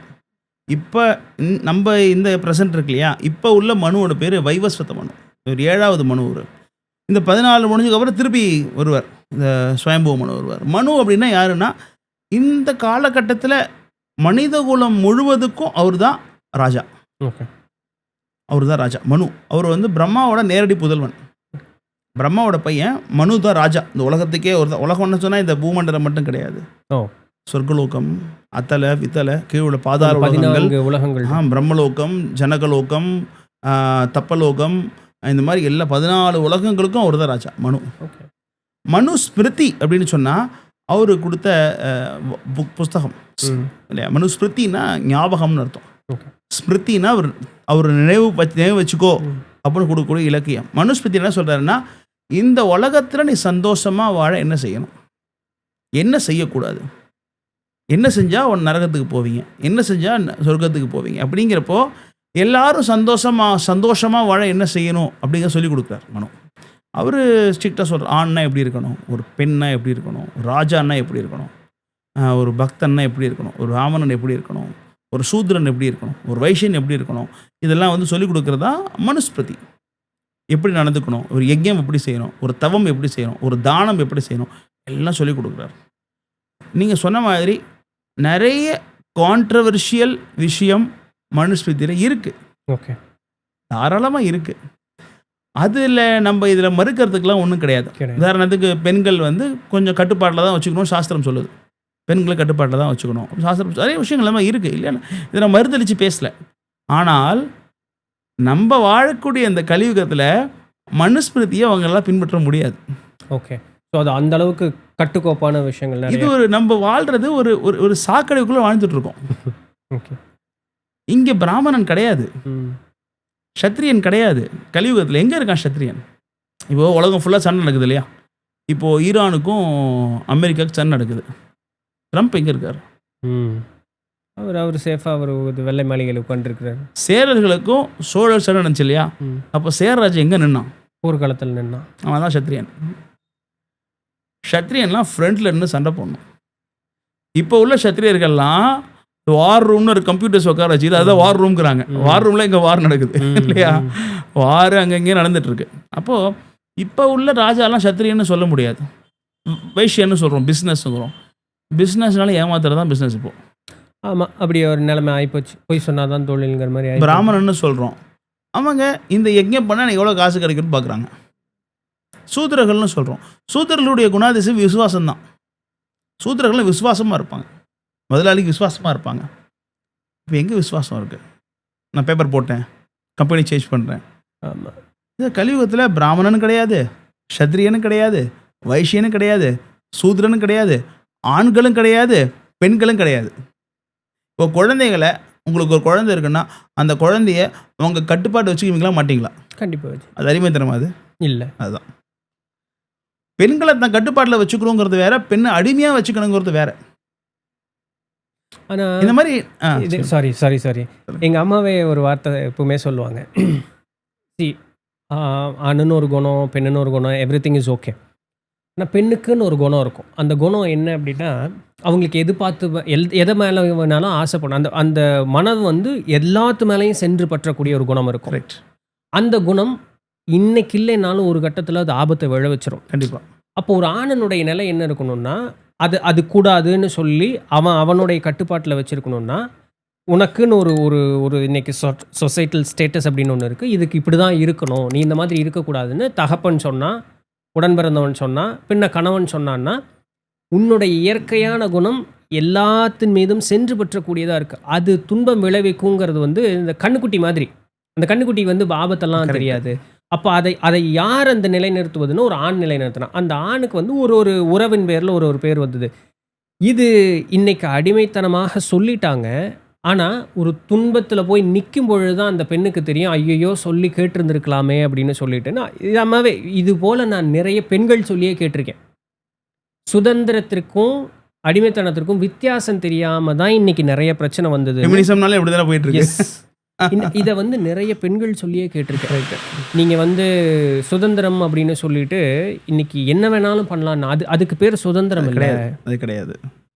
எஸ், சாரி, நான் இதை சொல்ல வந்து ஒரு அனெக்டோட்டா சொல்ல வந்தேன். நீங்கள் சொன்னது கரெக்டுனா, பெண்கள் வந்து இயல்பாக பெண்கள் ஆண்கள் அதெல்லாம் பேசுறதுக்கு முன்னாடி என்ன புரிஞ்சுக்கணும், அது எல்லாமே ஆன்மா தான். எஸ் எஸ், ஆன்மாங்கிற ஸ்தலத்தில் நம்ம எல்லாருமே சமந்தான். சரி, நீங்கள் யாருன்னா வந்து வித்யா வினய சம்பன்னே பிராமணே கவிகஸ்தினே சொல்ல கீதா கிருஷ்ணன் சொல்கிறார். ஒரு நன்கு கற்றறிந்த பண்டிதன் எப்படி பார்க்குறான்னா வந்து ஒரு பிராமணன், ஒரு நாய், அந்த நாயை சாப்பிட்றவன் எல்லாரையும் ஒரே மாதிரியாக பார்க்குறான். ஏன்னா அவனுக்குள்ள ஆத்மாவை பார்க்குறான். ஆத்மா நமஸ்காரம் சொல்கிறோம். யாருக்கு சொல்கிறோம்? நம்மளுக்குள்ள இருக்கக்கூடிய ஆத்மாவுக்கு சொல்கிறோம். ஒரு ஆத்மாவுக்கான மரியாதை, நமஸ்காரம், வணக்கம் சொல்கிறோம் இல்லையா? அப்போ நாயை சாப்பிட்றவன், நாய், அந்த பிராமணன் எல்லாரையும் ஒரே மாதிரியே பார்ப்பானா. பண்டிதா சமதர்ஷனாங்கிறாங்க. ஒரு பண்டிதன் சமதர்ஷனம், எல்லாத்தையும் ஒன்றா பார்க்குறான். அப்போது ஆணும் பெண்ணும் ஒன்றான்னா கண்டிப்பாக ஆத்மஸ்தலத்தில் ஒன்று தான். உடம்பு ஸ்தலத்தில் உங்கள் அம்மா கரெக்டாக சொன்ன மாதிரி கரெக்டு தான். ஏன்னா பெண்கள் அப்படின்னாலே இயல்பாகவே அவங்களுக்கு பௌதிக ஆசை ஜாஸ்தி. ஒரு புடவை கடைக்கு போனாங்கன்னா இந்த கலர் என்கிட்ட இல்லை, அந்த கலர் இல்லை. நம்மளுக்கு அப்படி கிடையாது. நம்ம ஷாப்பிங் 5 நிமிஷம் ஷாப்பிங். பெண்களுக்கு பார்த்தீங்கன்னா அவங்க ஷாப்பிங் பண்ண பிடிக்கும், தங்கம் பிடிக்கும், வைரம் பிடிக்கும். இப்போ இந்த உலகத்து மேலே அவங்களுக்கு அந்த பற்று ரொம்ப அதிகம். ஆனால் நம்ம சாஸ்திரம் என்ன சொல்லுதுன்னா பற்ற குறைங்கன்னு சொல்லுது. பற்ற குறைங்க. அப்போது பற்ற குறைங்க அப்படின்னு சொல்கிறது வந்து பற்று கம்மியாக இருக்கிறவங்களுக்கான ஆண் உடம்பு கிடைக்கும். ஓகே. பெண்களுடைய உடம்புங்கிறது பற்றுக்கான ஒரு தளம் அது. அப்போ ஆன்மஸ்தலத்தில் எல்லாம் ஒன்றா இருந்தால் கூட பற்று அதிகமாக ஒருத்தங்க இருக்கிறாங்கிறப்போ அவங்கள நீங்கள் கண்ட்ரோலில் வைக்கணும். ஆனால் இந்த கலியுகத்தில் உண்மையான ஆண்கள் கிடையாது.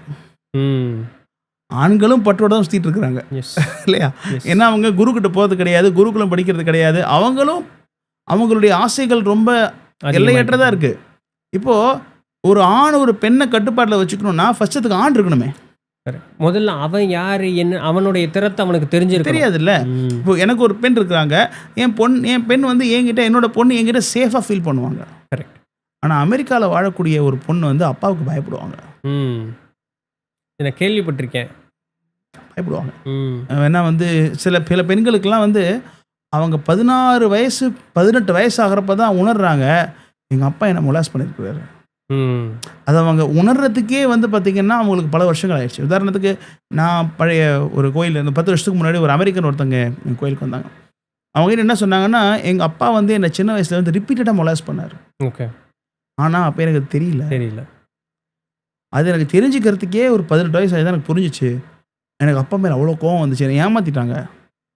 அப்போ அவங்க நாளைக்கு ஒரு அம்மாவை வராங்கன்னா அவங்க அப்பா கிட்ட அந்த அம்மாவை விலக்கி வைப்பாங்க, தான் பொண்ணை விலக்கி வைப்பாங்க இல்லையா? இப்போ இதில் எதை குறை சொல்ல போகிறீங்க நீங்கள்? அப்பா அம்மாங்கிற அந்த அப்பா பொண்ணுன்னு சொல்லக்கூடிய அந்த உறவை நம்ம குறை சொல்லணுமா, இல்லை அப்பாக்களுடைய குறைபாடை குறை சொல்லணுமா?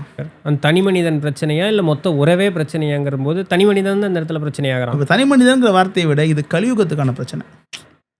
இப்போ கலியுகம் மாதிரி ஒரு மோசமான யுகத்தில் நான் மனுஸ்மிருதி அப்படின்னு சொன்னால் மனுஸ்மிருதியை நானே ஒத்துக்க மாட்டேன். அதை நீங்கள் ஒத்துக்கணும்னா எங்களை மாதிரி பக்தர்கள் வாய் வழியாக புரிஞ்சுக்கணும். இது எந்த அளவுக்கு ஃபாலோ பண்ணணும், எந்த அளவுக்கு ஃபாலோ பண்ணக்கூடாது அப்படிங்கிறது எங்கள்கிட்ட நீ கேட்டு நாங்கள் சொல்லுவோம். அப்போ நீங்கள் புரிஞ்சுக்க முடியும். இப்போ நானே கோயம்புத்தூரில் என்ன பண்ணுறேன்னா, காந்திபுரத்தில் ஒரு புக் ஸ்டோர் ஒன்று இருந்துச்சு எனக்கு. நான் 21 இயர்ஸ் பேக். பஸ் ஸ்டாண்டுக்கு இப்போல்லாம் எப்படி இருக்குன்னு தெரியல. விஜய பதிப்பம்னா இன்னும் அப்படி ஒன்று இருக்காங்க. ஒரு பெருசாக ஒரு புக் ஸ்டால் இருக்கும் பாண்டிச்சேரிக்கு ஜஸ்ட் ஆப்போசிட், காந்திபுரத்துக்கு ஜஸ்ட் ஆப்போசிட் ஒரு பெரிய புக் ஸ்டால் இருக்கும்.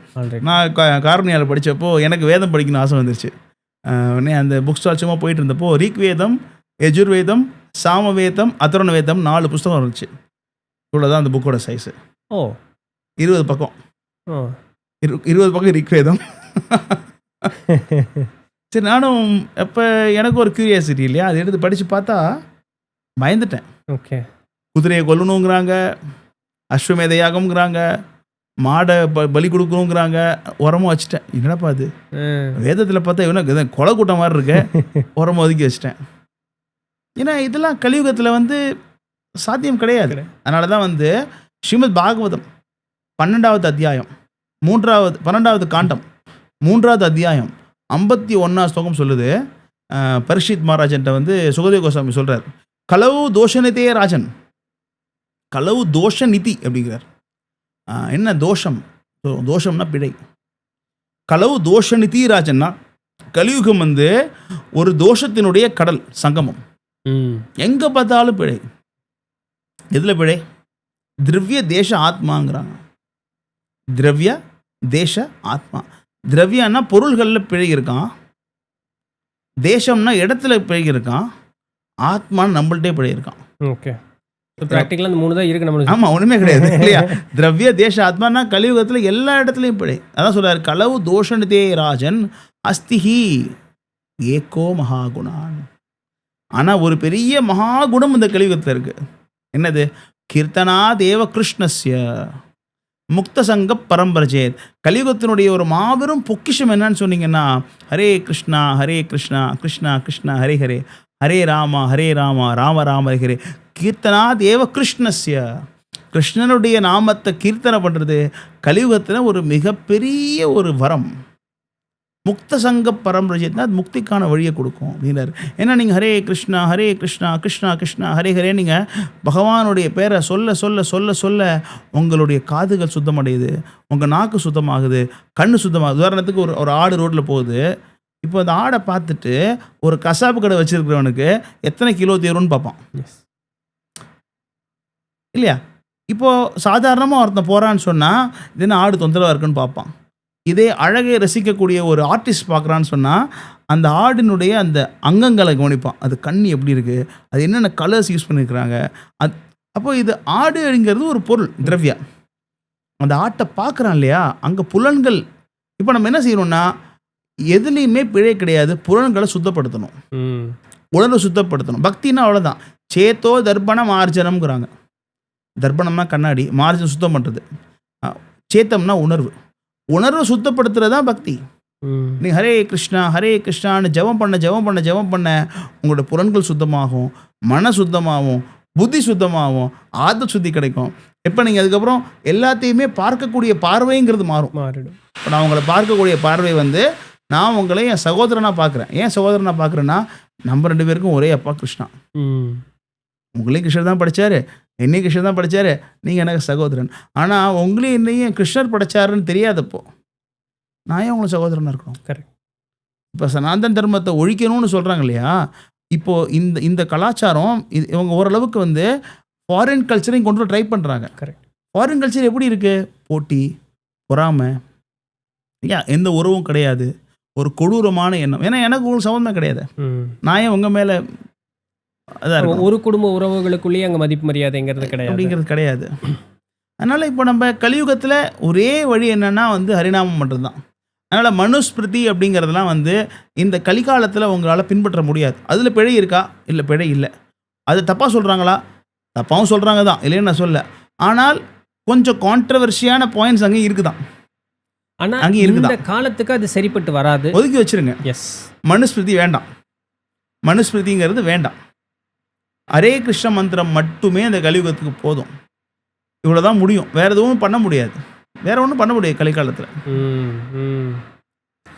ஏன்னா நான் கலியினுடைய அந்த விளக்கம்னு ஒரு இதில் பார்க்கும்பொழுது எனக்கு தெரிஞ்சு ஸ்ரீ விஷ்ணு புராணத்தில் படித்தனா இல்லை வேறு எங்கேன்னு சரியாக என்ன சொல்ல வந்தாங்க அப்படின்னா, கலிங்கிறது வேறு ஒன்றும் இல்லை, மனிதனுடைய புரிதல் நிலை, அந்த கான்ஷியஸ்னஸ் அது மட்டுப்பட்டு போயிடும், அவ்வளோதான். அப்போ நீ எதை சொன்னாலும் அவனால் ஏற்றுக்க முடியாது, அவனால் உள்ள அதை கிராஸ் பண்ணி அதை ப்ராசஸ் பண்ண முடியாது. ஓ இதுக்கு இதுதான் அர்த்தமா, ஓ இதுக்கு பின்னாடி இப்படி ஒன்று இருக்கா, இந்த கோர்வை அவனுக்கு இருக்கவே இருக்காது. எதை ஒன்று சொன்னாலுமே அவனால் ரிசீவ் பண்ண முடியாது. அவன் திருப்ப வெளி தள்ளுறதுக்கு தான் பார்ப்பானே தவிர உள் வாங்கிக்க மாட்டான். இது ஒன்று தான் ப்ராப்ளம். இந்த ஒரு ப்ராப்ளத்தை யார் ஒருத்தர் ரெக்டிஃபை பண்ணுறதுக்கு முயற்சி பண்ணுறானோ கலி ரொம்ப உன்னதமாக அவனுக்கு தெரியும். ஆனால் பெருவாரியான கூட்டம் இதற்கு வழிவிடாமல் அந்த கான்ஷியஸ்னஸ் டெவலப் ஆகாமல் கீழே தள்ளுறதுக்கு தான் இங்கே உண்டான எல்லா வழியுமே இருக்குது. இன்றைக்கி நம்மளுடைய டிஜிட்டல் ப்ராடக்ட்ஸ் செவ்வனே அந்த வேலையை கரெக்டாக செஞ்சிட்ருக்கு. ஏன்னா அதிகமாக அதை பார்த்துட்டே இருக்கும்பொழுது நம்ம படிக்கிறதுக்கு உள்ள ப்ராசஸ் பண்ணுறதுக்கு எல்லாத்துக்குமே புத்தி மட்டும் போயிடுது. ஸோ புரிதல் கம்மியாக போயிடுது இல்லைங்களா? கலினாலே உதாரணம் சத்தியுகம் சொல்கிறோம் இல்லையா, சத்தியுகம், சத்தியம்னா என்ன? தர்மத்தின்படி இருக்கு, உண்மை ட்ரூத். சத்தியம்னா அது உண்மைக்கான காலம். கலியுகம்னா கலியில் என்னன்னு தெரியுமா? கலினா இருட்டுன்னு சண்டை. கலினாலே சச்சரவுகள், ஓகே, சண்டைகள். அதான் கலினாலே சண்டைன்னு அர்த்தம். ஓகே, நிறைய பார்ட்டிஸ் அதிகமாகிட்டே போகும். உதாரணத்துக்கு தான் என்னுடைய குரு சொல்லுவாங்க, யுனைடெட் நேஷன்ஸ் சொல்கிறீங்க ஆனால் நம்பர் ஆஃப் ஃப்ளாக் இன்க்ரீஸ் ஆகிட்டே இருக்குன்னு சொல்லுவார் இல்லையா? யுனைடெட் நெட் சொல்கிறீங்க ஆனால் அந்த ஃப்ளாக் இன்க்ரீஸ் ஆகிட்டே போகுதுப்பா. இது என்ன யுனைடெட் ஸ்டேட்ஸ், யுனைடெட்னா குறையும், இந்த ஃப்ளாக் எல்லாம் குறைஞ்சி ஒன்றா வரணும். மகாபாரதம்ங்கிறோம், ஒட்டுமொத்த உலகமுமே பாரதம். அஸ்திராலயம் ஆஸ்திரேலியா, அஸ்திரம் பயிற்சி பண்ணணும் ஆஸ்திரேலியா, அஸ்திர ஆலயம். ஓகே, ரிஷிக்கல் இருக்கக்கூடிய ரஷ்யா. ஓகே. ஸோ ஒட்டுமொத்த உலகமே பாரதம், ஒரே ராஜா, அப்படிதான் உலகத்தை ஆண்டு வந்தாங்க. சிற்றர்கள் சாரெல்லாம் இருப்பாங்க. ஆனால் ஒட்டுமொத்த உலகமும் ஒரே ராஜா, ஒரே கட்டுப்பாட்டில் இருந்துச்சு.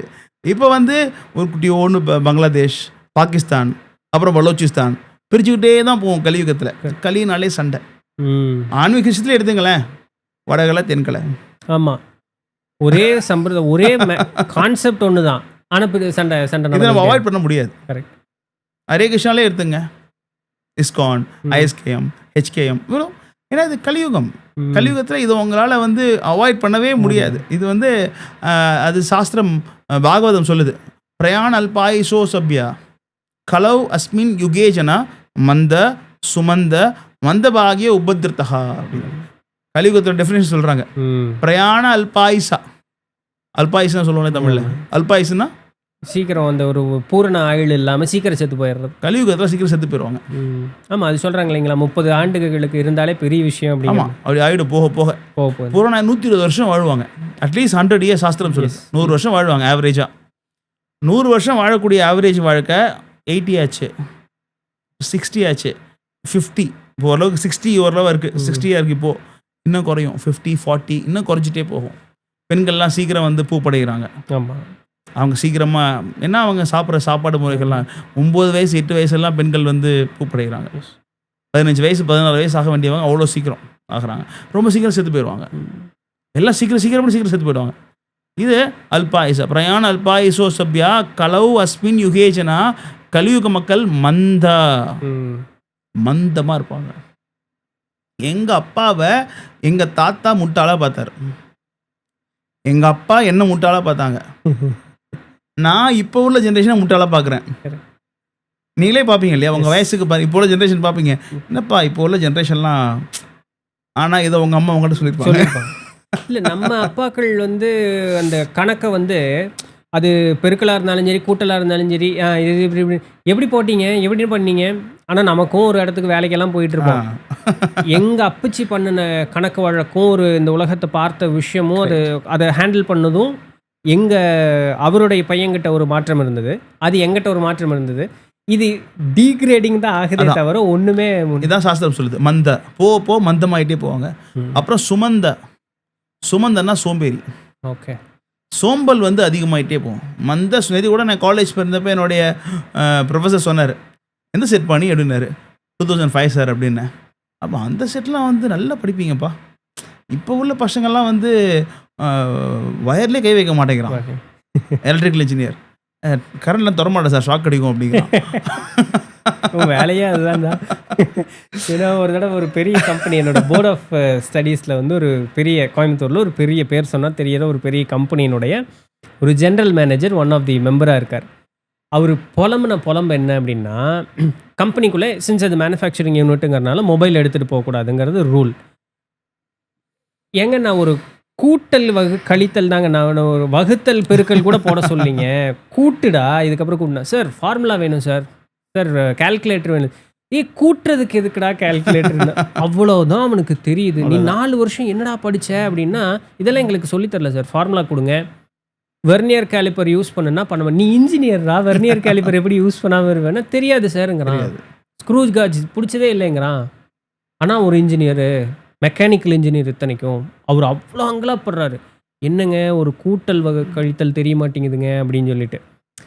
ஸோ அந்த அளவுக்கு தான் இன்றைக்கி இருக்கு. நான் இப்போ சில சமயம் நம்ம கோயிலுக்கு சில பசங்கள்லாம் வருவாங்க, இன்ஜினியரிங் காலேஜ் பசங்கள்லாம் வருவாங்க. அப்போ நான் அவங்கள்ட்ட இந்த மாதிரி ஆன்மீக விஷயங்கள்லாம் சொல்லி கொடுத்துட்டு, இந்த புஸ்தகத்தை கொடுத்து ஸ்லோகத்தை படி, சமஸ்கிருதம் கிடையாது, இங்கிலீஷ் மொழிபெயர்ப்பு படி அப்படின்னு சொல்லுவேன். இங்கிலீஷ் மீடியம் படிச்சிருப்பாங்க, அதை படிக்க கஷ்டப்படுவாங்க. கரெக்ட். நான் தமிழ் மீடியம் தான் படித்தேன், நான் வந்து இங்கிலீஷ்லாம் படிக்கல. அப்போது அது என்னோடய இங்கிலீஷ் டீச்சர் சொல்லுவார், இப்போ பாருப்பா, தமிழ் மீடியம் படித்த பையனுக்கு தமிழ் நல்லா தெரியும், இங்கிலீஷ் தெரியாது. இங்கிலீஷ் மீடியம் படித்த பையனுக்கு தமிழும் தெரியாது, இங்கிலீஷ் சரிதான் அப்படிம்பாரு. அது மாதிரி நான் பார்ப்பேன், அவங்க இங்கிலீஷில் படிக்க அவ்வளோ கஷ்டப்படுவாங்க. இது கலியுகம். மந்த சுமந்த சோம்பேறிகளாக இருப்பாங்க.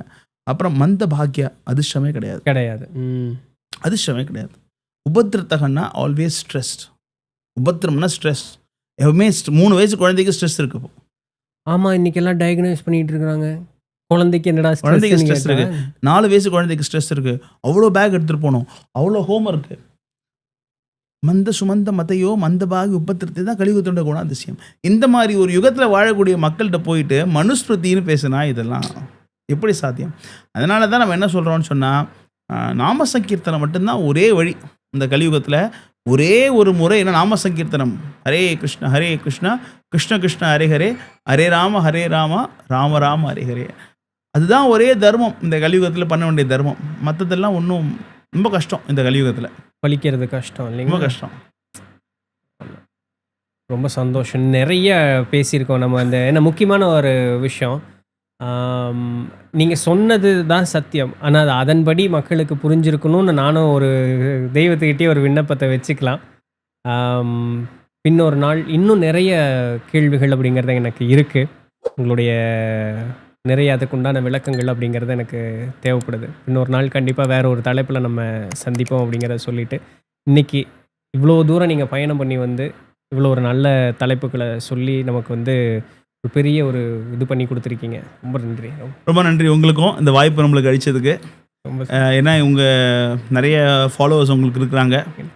இதெல்லாம் அவங்க கேட்டு அவங்க வாழ்க்கையில் வந்து அவங்க அப்ளை பண்ண ஆரம்பிச்சிட்டாலே போதும். உங்களுக்கு எங்களுடைய வாசகர்களுக்கு என்னுடைய வேண்டுகோள் என்னென்னா, நீங்கள் தயவு செஞ்சு ஹரிகிருஷ்ணா கோயில்களுக்கு போய் அந்த புஸ்தகங்களை வாங்கி படிங்க. அந்த புஸ்தகத்தை படிச்சுட்டு, நம்ம பாண்டிச்சேரியில் வந்து கிருஷ்ணர் கோயில் கட்டிகிட்ருக்குறோம். ஸோ பட் உங்களுக்கு பக்கத்தில் எந்த கிருஷ்ணர் கோயில் இருக்கோ, ஹரே கிருஷ்ணா கோயில் இருக்கோ, அங்கே போய் பிரபுபாதா புக்ஸை வாங்கி படிங்க. ஸோ சனாதன தர்மத்தை பொறுத்த வரைக்கும் நான் ஒரு சுருக்கமாக சொல்லப்போனால், இது கண்டிப்பாக வந்து இது ரொம்ப ரொம்ப நல்ல விஷயம். இதை பயிற்சி பண்ணோன்னா உலகமே சந்தோஷமாக இருக்கும். அதனால் மீண்டும் ஒரு முறை நம்ம நிறையா பேசலாம், வேறு தலைப்புகளை. கண்டிப்பாக என்னை அழைச்சதற்கு ரொம்ப நன்றி. ஹரே கிருஷ்ணா, ஜெய் பிரபுபாத். ஹரி போல்.